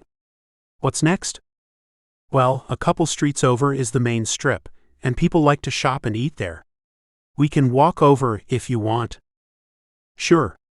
Lead the way, Reggie motioned, and then fell in line just slightly behind and to the left of Femi, putting himself closer to the street than the other man. What all is on the strip? Femi shrugged. I'd say a little of everything. Eating places, exclusive and expensive clothing and accessory stores, and I think there are a few art galleries and furniture places. Cool. He tucked his hands in his pockets as they walked, enjoying the chill of the cold, mixed with the warmth of the sun on his skin. When they stopped at a crosswalk, an older lady smiled at them. When they smiled back, she accepted their invitation for conversation and shuffled over, adjusting her purse on her shoulders. You know, her voice had a rattle to it, like clanking kitchenware in a rickety cabinet. When I was your age, they didn't allow people like you to be open in public. Her statement could have gone two ways. Technically, they were not only a gay-looking couple, they were also mixed-raced, even though it had never been a factor in their friendship. Reggie was Black American, complete with relatives who fled the South during the Great Migration and big chunks of missing history. Femi, on the other hand, was both Nigerian and French. When his mother chose to cook, plates of savory-smelling jollof rice and red bean stew filled the table. For his dad's end, they almost always had pain du chocolat for breakfast. Femi enjoyed the unique blend of two healthy cultures and a vibrant light honey-brown complexion. However, by the look in the older woman's eyes, Reggie was confident she was more talking about the former, not the latter. Femi started, but then he looked back at Reggie. Reggie grinned at him first and smiled to the older woman, taking Femi's hand in his. I know. I am so thankful for being born in a time where I can share my love openly with my partner. Chapter 10. Femi. He didn't believe Reggie would actually do it, but there they were, standing hand in hand and talking about their fictitious relationship. According to Reggie, they'd been together for nearly 5 years this January, and before that they were childhood best friends. At least part of the story was correct. They were visiting Lake Placid for a family vacation.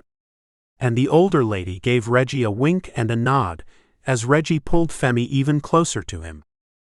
It had been too long since Femi had been this close to another man, even longer since he liked the man he was close to, and he was stricken by just how good Reggie smelled. He smelled like cedar, cinnamon, and mint, 3 scents Femi weren't even sure went together, but they smelled good on him. Now don't let me stop you too. I just wanted to let you know how adorable you look together, nothing more. Thank you. I hope you have a great rest of your day, ma'am, Reggie said, throwing on some thick southern charm. It made the older woman nearly melt into her shoes, and did a pretty good number on Femi too. When she was out of earshot, Femi put a few inches of distance between them and frowned at Reggie. Why did you lie to her about us? I told you. She thought we were together, so I went with it. In fact, she thinks I'm going to propose to you any day now. Why would she think you would propose? Reggie chuckled. Because many people propose on destination holidays. It's a trend. Anyway, come on. Show me the strip. He urged Femi forward while still holding his hand. Femi glanced down at their laced fingers, mahogany skin against his more light amber complexion, and he liked the look of it. He liked the feel of Reggie's hand against his, and even though he knew it was time to let go, he didn't want to. Right. It's this way a little further. Femi motioned with his free hand, and started in the direction. They popped in and out of stores and galleries for the entire afternoon, still holding hands at every opportunity. It felt natural, but not normal. Their hands fit together perfectly, fingers latticed like they were meant to be together, but it still shocked Femi each time he looked down. Reggie led him through the galleries and the stores, taking control naturally, and they got several more comments on how cute a couple they were. The first ones Reggie spoke up for them, but by the end of the afternoon Femi managed to chime in on his own, leaning into Reggie each time he thanked someone. In the evening they flagged a taxi and rode to the tree farm, taking a look at the leftover pickings before Femi's father arrived. At the tree farm they didn't hold hands, and Femi missed it. He ventured as they browsed. I had a good day today. Me too, Reggie said, venturing into the depths of cosmetically ugly Christmas trees. He reached for Femi's hand, and once again they were connected. "I'm glad you decided to come, but I'm still sorry for the circumstances," Femi murmured. "The circumstances aren't your fault. I'm glad I have the kind of friend who will be there 100% when I need him." Reggie stopped walking once they were alone and turned to face Femi. "Of course. What else are friends for?" Femi stopped abruptly when Reggie did, but with their hands clasped together they were close. Very close. Close enough for Reggie's cologne to fill his nose, close enough for every inhale to leave their chests touching, close enough for there to be only a few spare inches between their mouths. Goosebumps traveled all along Femi's body, and he looked everywhere but his best friend. "We should find my parents. I'm sure they're here now." "They can wait," Reggie whispered, stroking Femi's hand with his thumb. "You looked good today. As opposed to other days." Femi arched an eyebrow. Reggie chuckled. "You look good every day, but you looked especially good today." He moved a little closer, drawing Femi's attention to him. Their gazes met, and Femi's heart skipped a beat in his chest. He knew what came next. This was the point where they kissed, but they were pretending. Or at least, they had been pretending in public. Femi didn't know what they were doing now. All he knew was that his body liked it. Everything in him woke up under Reggie's gaze. "Thank you. You looked good too," Femi added, voice barely above a whisper. Reggie leaned in, gradually closing the distance between them, but he didn't go all the way. He stopped just a hair from Femi's mouth. Femi sighed. He dreamed about this, both at night and during the day. He dreamed about what Reggie's lips felt like, what his mouth tasted like, what it would be like to kiss him. The thought of kissing Reggie was his light night fantasy, his old faithful, and now it was happening. He could barely contain his excitement as he closed the last sliver of distance between them. He tasted like coffee and mint. The first kiss was quick, and Femi leaned in for a second.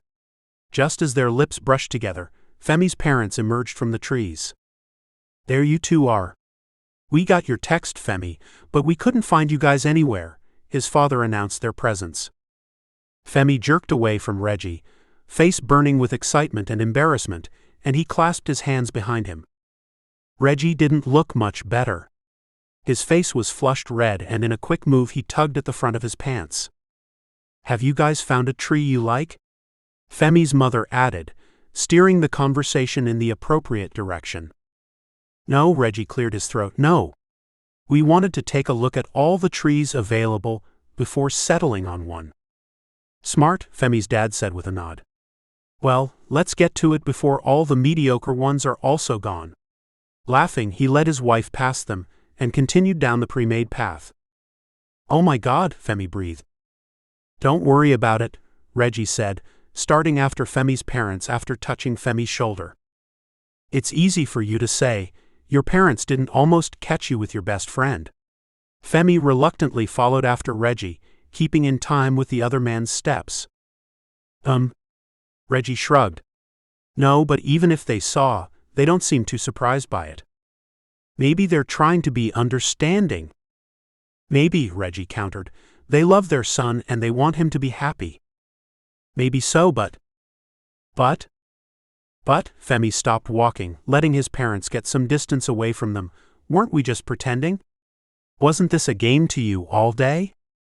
Reggie took his hand, gingerly tickling his palm. "It started out as a game, sure, but if I'm being honest, this has been one of the best days of my life, and I was thinking," he paused, glancing over Femi's head before back down at him. "I was thinking about what I want, and you check every box." "What are the boxes?" "Someone I can be completely open with, someone who I never get tired of being around, someone smart and funny and kind, of course." Reggie paused for a second. "Also, someone who knew my mother. I can't explain it. The idea of being with someone my mother's never even met saddens me to my core. You narrowed the playing field tremendously, you know. It's not one of the main requirements, just a nice one if possible." His smiled. "Let's go help your parents find a tree, before all the mediocre ones really are taken. Right?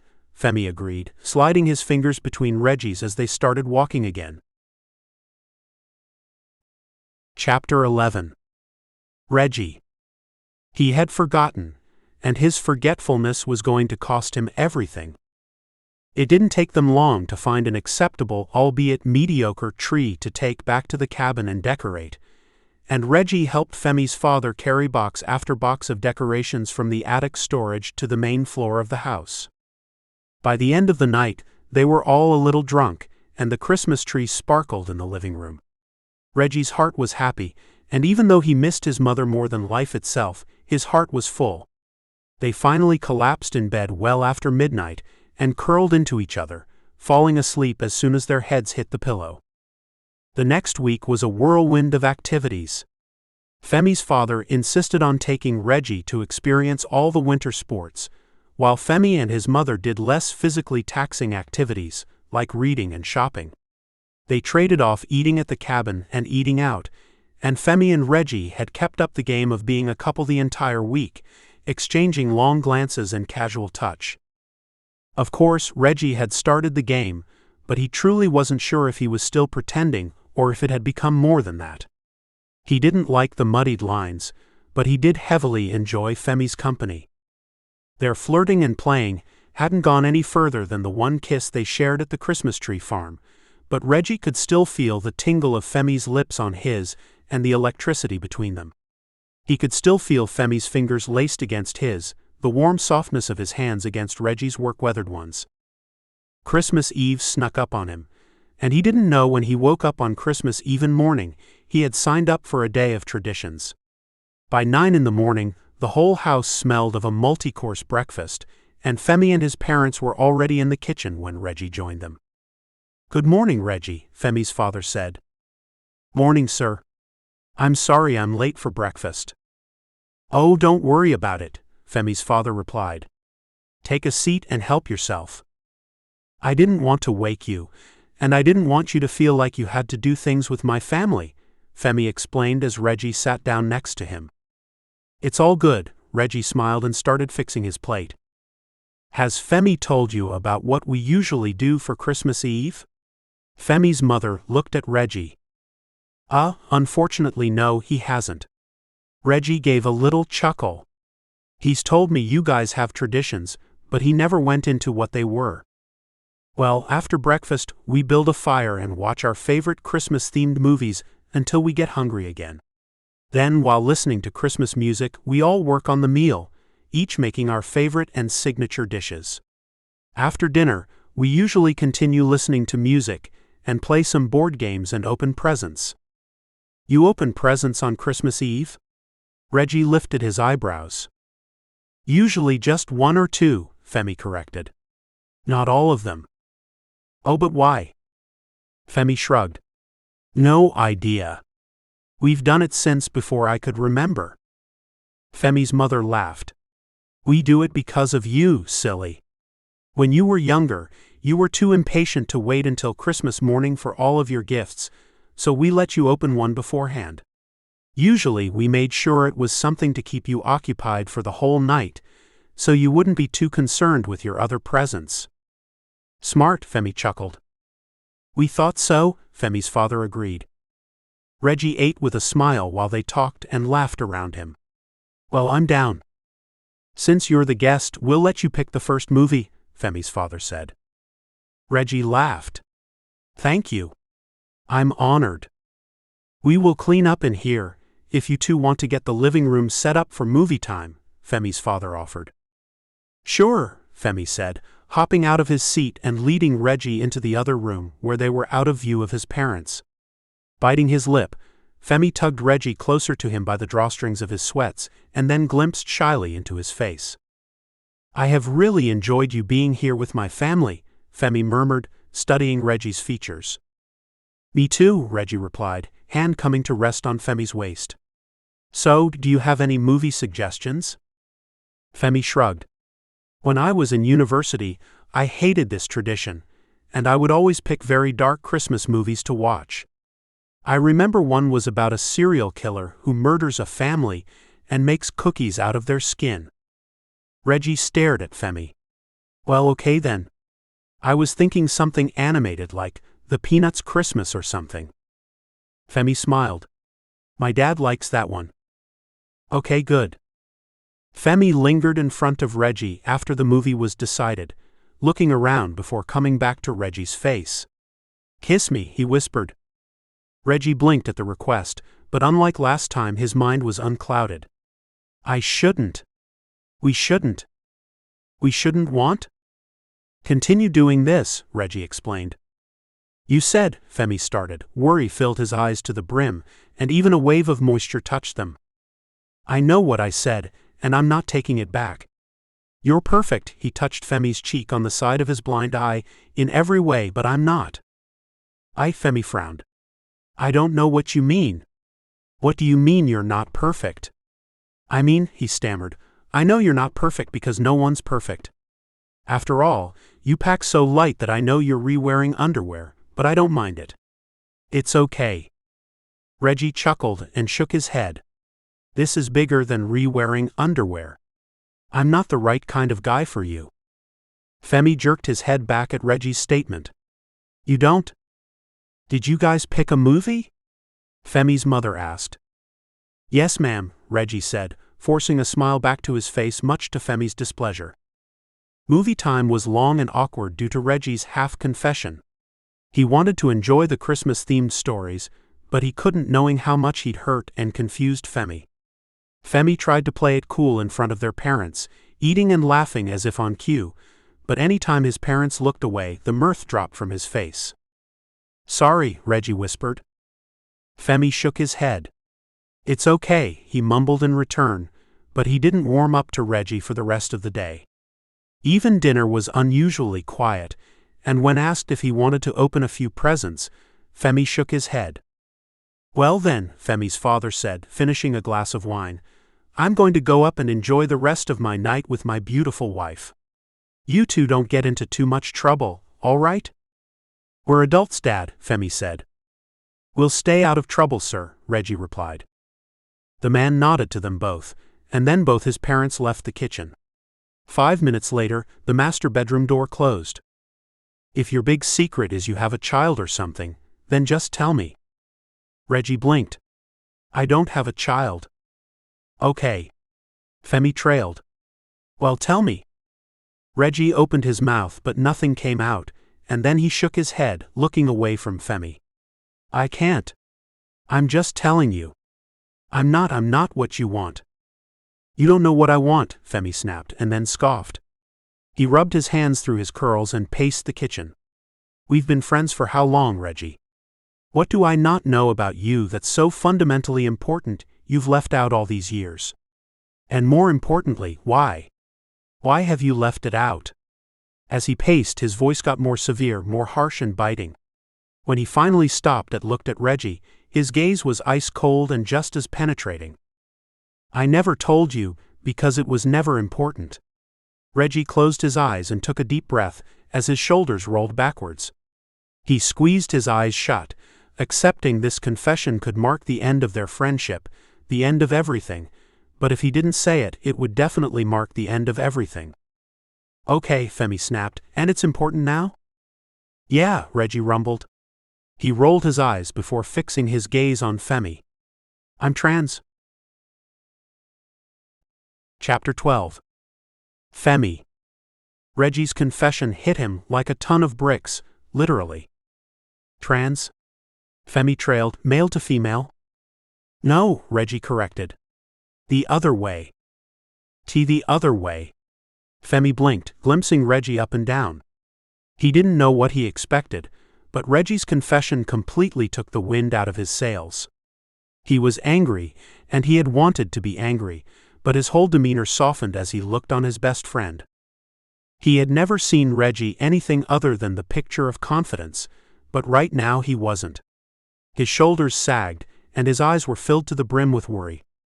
Reggie took a shallow breath, exhaled and nodded. When? Since before I knew you, Reggie rubbed the back of his head, checking the exits before looking at Femi again. It's why I changed schools. It was hard for my teachers to make the transition, and my mother didn't like it. So over the summer we worked hard on my presentation, and well? Your mother helped you?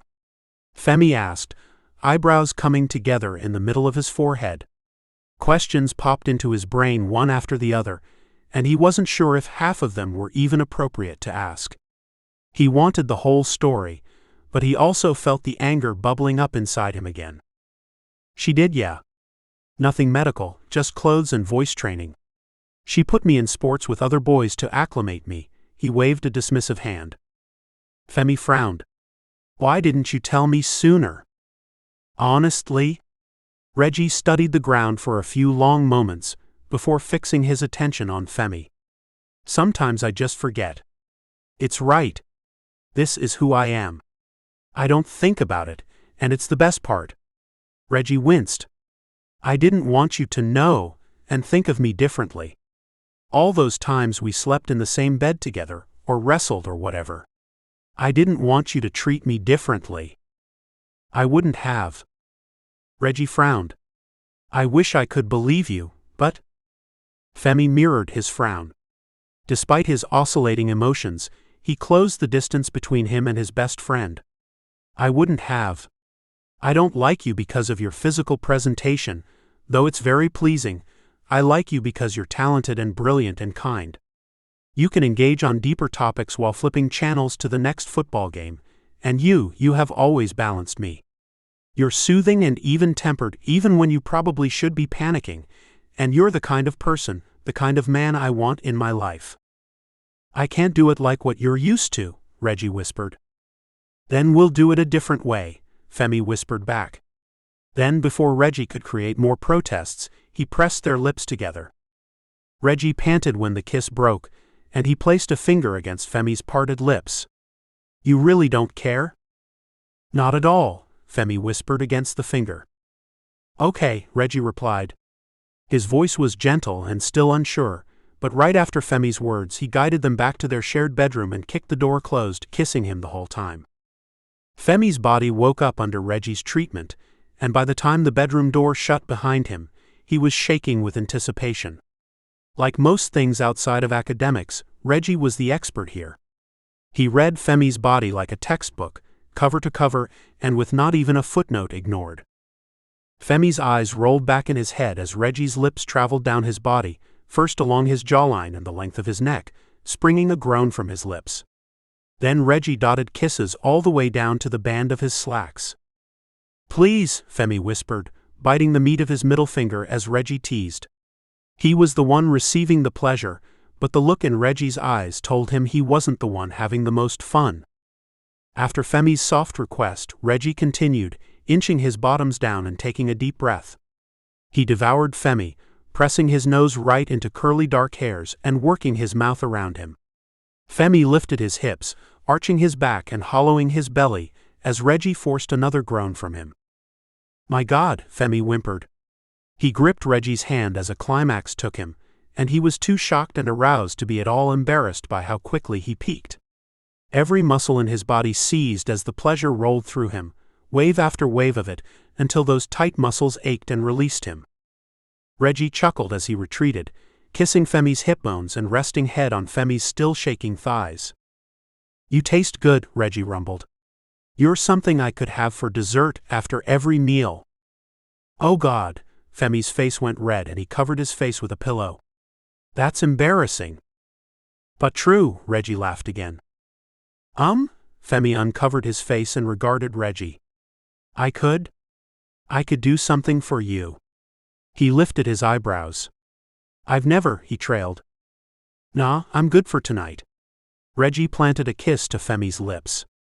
I have just been dreaming about tasting you for days now, and the urge was starting to get overwhelming. Oh Lord! Femi groaned again. The pillow went back over him. Laughing, Reggie tugged him closer, until his whole front was against Femi's back, and he tucked his face in against Femi's neck with a sigh. Reggie was asleep instantly, but Femi stayed awake while, staring out the window and watching the light change as the moon moved across the sky. Reflected off the snow, it was almost as bright outside at night as it was during the day, but the brightness wasn't what was keeping Femi up. Femi's mind wouldn't settle. Less than 2 hours ago, he got a bombshell confession that changed everything about his life. He didn't mean to sound overly dramatic, but his whole childhood had to be rewritten from just that information. He had to question himself too. Would he have been friends with Reggie had he known earlier? He wanted to say yes. He felt in his heart the answer was yes. After all, Reggie had accepted his flaws as well. Reggie was the only one in class sticking up for him and defending him when the others teased him about his sight. When they would stand on the side of his blind eye and torment him, it was Reggie who came to his rescue.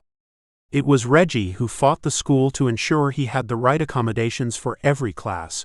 Reggie who reminded teachers to be mindful. It was Reggie who reminded him always that he was still whole, despite a part of him missing, and now it was his turn to show Reggie the same thing. Femi tugged Reggie's arms around him tighter, burrowing deeper into the military man's arms and closing his eyes, forcing himself to sleep. He woke the next morning in the same position, warm and comfortable in his best friend and new lover's arms. "How did you sleep?" Reggie rumbled, voice growly and raw from lack of use. "Better than I have in a long time," Femi whispered in response, kissing Reggie's forearm before twisting to face him. "Merry Christmas." Reggie smiled. "Merry Christmas." "I'm glad you decided to come," Femi confessed. "Really glad." "Me too." Reggie kissed Femi's forehead. "I love you." Femi blinked, and couldn't help the color creeping to his cheeks again. I love you too." He rubbed his cheek along Reggie's jawline before their lips found each other, and he kissed him squarely. Reggie moaned into it and shuddered. "I want to stay in bed all day with you," he confessed, "but I'm confident your parents have a whole day of Christmas festivities planned." Femi chuckled against Reggie's lips. "They do, and they'll be up here waking us very soon if we don't head them off.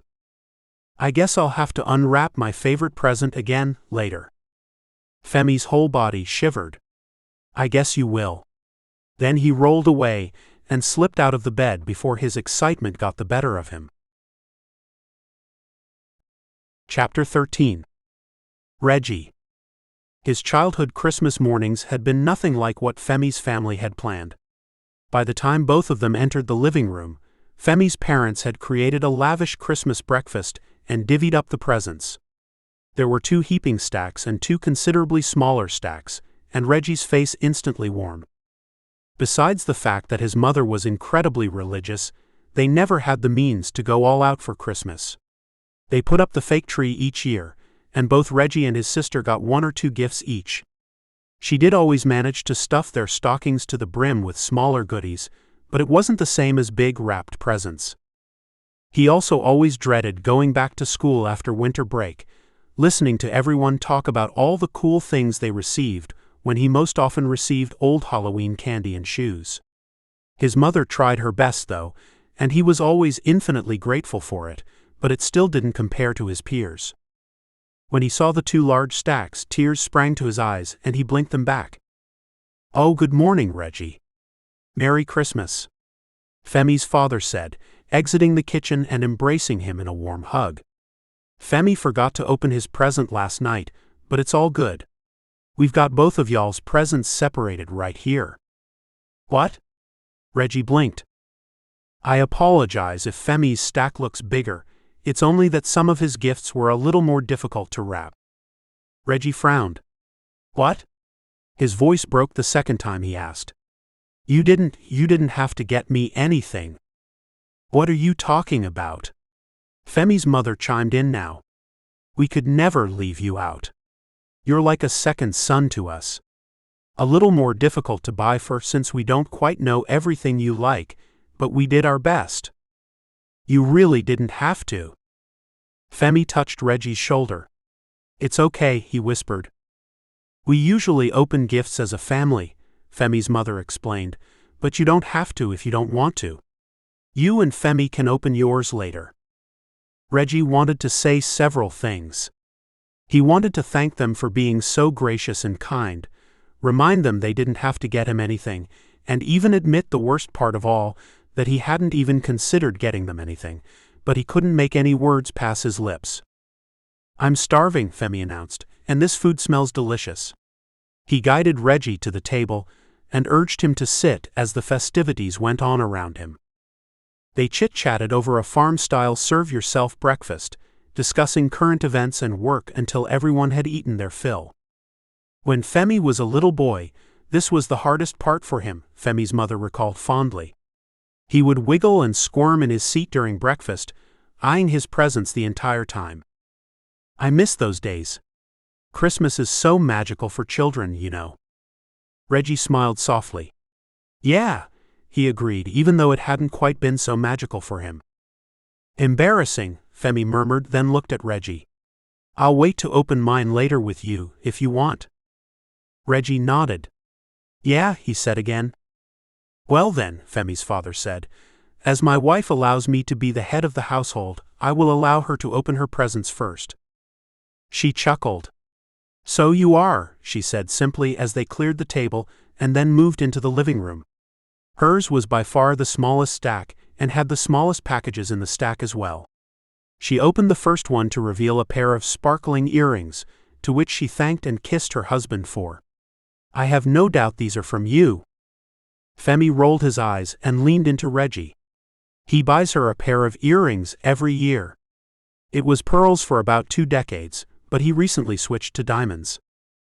Reggie nodded, wishing for all the world he had grown up with similar predictable traditions. She opened her next gift, an automatic can opener, and laughed. "This is also from you. One day I will be gone, but you will still need your cans opened," Femi's father remarked. "Thank you, dear. You're so thoughtful." Smiling, she picked up her next one, which was much flatter, and peeled the wrapping paper back. This one was an adult coloring book, with a set of high-quality colored pencils to go with it. She peered at her husband. "Memory loss is one hell of a problem for old people," Femi's father said. His mother laughed. "Then I hope you got one as well." The last one of the stack was nothing more than an envelope, but it also had the words "to Mom" on the front, so there was no confusion. She popped it open and pulled out 4 tickets. "Let's see. 2 tickets to see The Outsiders on Broadway, and 2 round-trip plane tickets for 3 nights in New York City." "It's been a while since we've taken a trip together," Femi explained, but his mother needed no explanation. She launched herself out of her seat and embraced her son, kissing his forehead. "I love them. I didn't even know The Outsiders had a Broadway show. It's recent, but I've heard it's very good." Femi's father smiled. "You two will love it." With her presents complete, his father opened his next. Similar to Femi's mother, there were several gifts of necessity, like a new wallet, seat covers for his vehicle, and a designer watch. His father also had a small envelope, and it read "To Dad" on the front. "Let's see what my favorite son bought me." "I'm your only son," Femi remarked. "And also my favorite," his father replied as he pulled 2 tickets out of the envelope. 2 front-row seats to a Saints game. "Let's hope we win this year, but even if we don't, the important part is the experience." "And the food," Femi added. "And the food." His father laughed. "Now, Reggie, we did get some things for you, and we'd be honored if you opened them in front of us, but we understand if it's uncomfortable. We were going to take a post-breakfast walk, if you two would like to open your presents privately." Femi looked at Reggie, and Reggie looked at his stack of presents. It wasn't as big as Femi's, no, but it was still more presents than he'd ever received at one time. He didn't even know what they had thought to buy him. He surely hadn't asked for anything. He had not a single idea of what could be inside the brightly decorated boxes. "I think we'll do them privately," Femi answered. "You guys can take your walk." "All right. I trust then you two have plans for the day, so we'll see you boys for dinner?" Femi nodded. "Of course." Reggie was frozen in his spot until both of Femi's parents were gone, then his shoulders drooped. "This is a lot of presents." "They didn't want you to feel left out." "I didn't." Femi shrugged. "They wanted you to feel a part of the family. Open them." How do they even know what I like? Femi chuckled. They asked me for some suggestions, and honestly, you're pretty hard to buy for. But anyway, open them. Reluctantly, Reggie started opening his gifts. The largest one was a new leather duffel bag with a passport case and hanging tag label. It was the new fancy kind where Reggie could store his clothes in the body of the bag and put his smaller items inside once all zipped up. My mother was thinking of your uniforms, Femi explained as Reggie fumbled around with the bag. It's really nice. I'll let her know, Femi smiled, sipping his coffee as Reggie grabbed the next gift, which was an insulated travel mug. They had also purchased him a couple bags of gourmet coffee, 2 pairs of high-quality wool socks, and a generic $200 gift card he could use anywhere. Tell your parents thank you, Reggie whispered.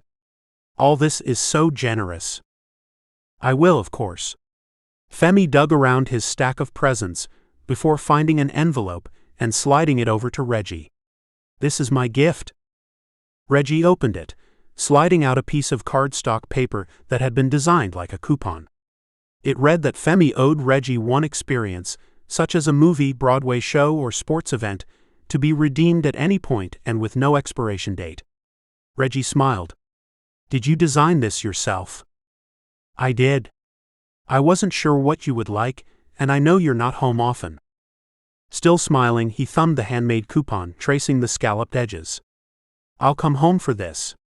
Are you going to open your presents now? Femi shook his head. I will do it with my parents another time. They'd be hurt if I didn't. He sipped his coffee again. Can we talk about last night? Sure. What about it? Femi sighed.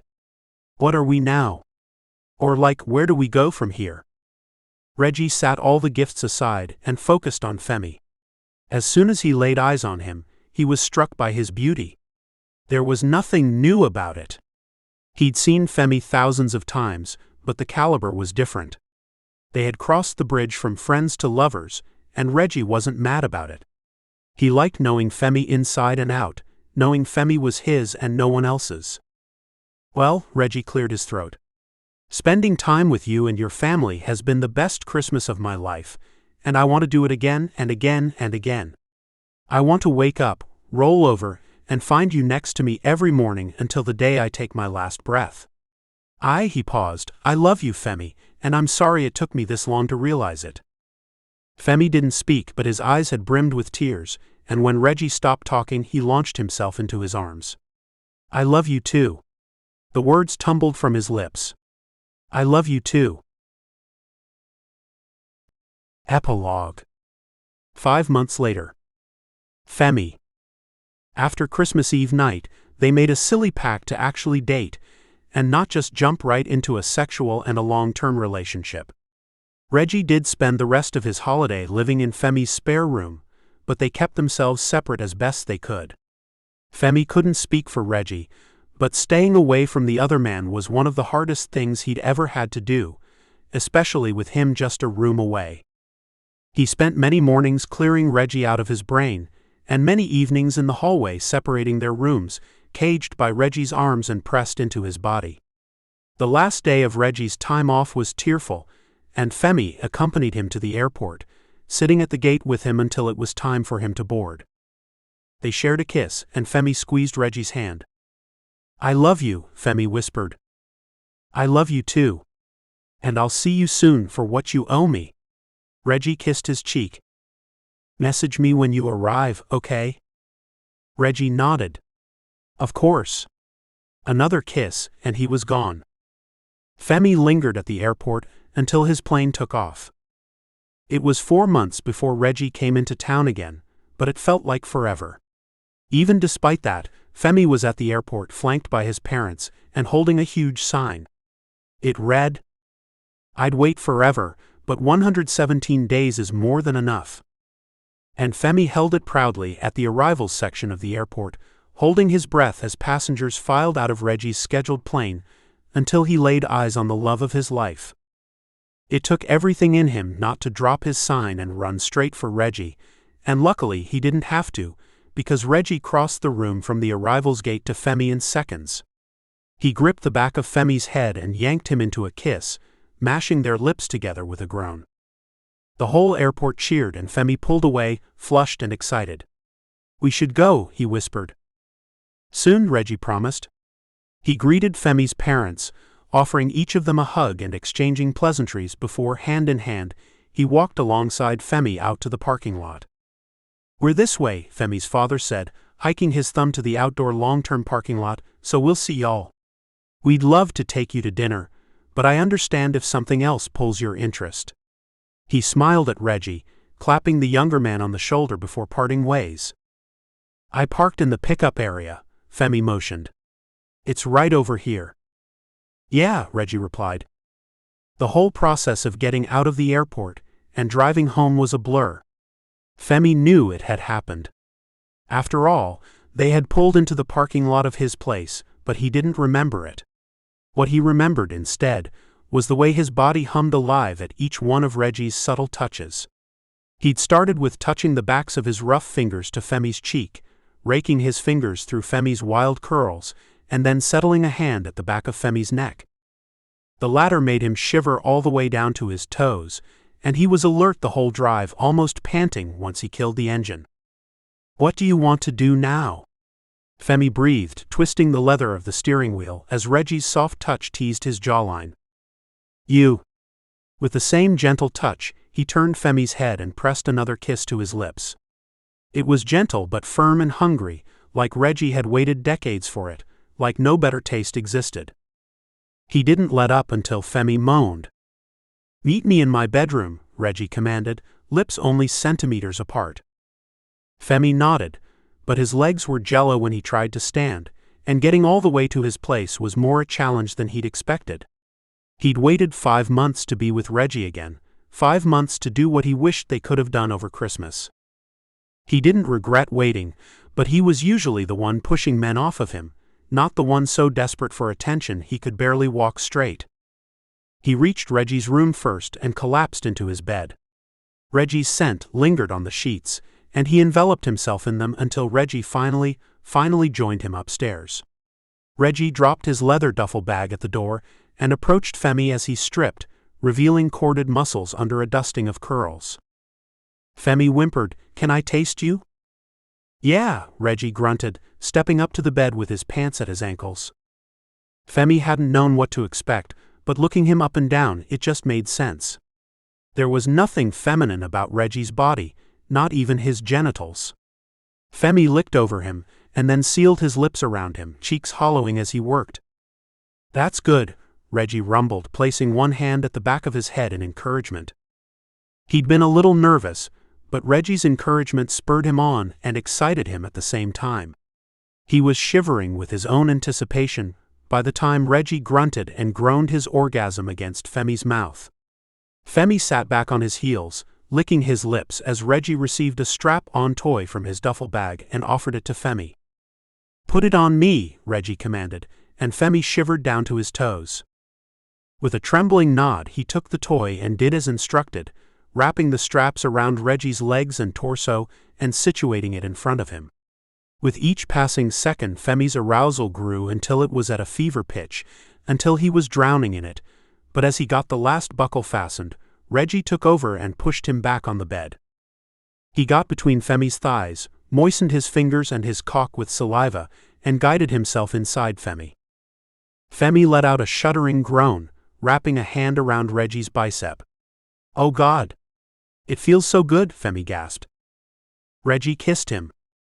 It was a circle of pleasure. First Reggie's thrusts, then his hungry kisses to any available skin, then the way their bodies moved against each other, skin to skin, and then back to his thrusts. Femi couldn't catch his breath, and he didn't want to, but he didn't last long either.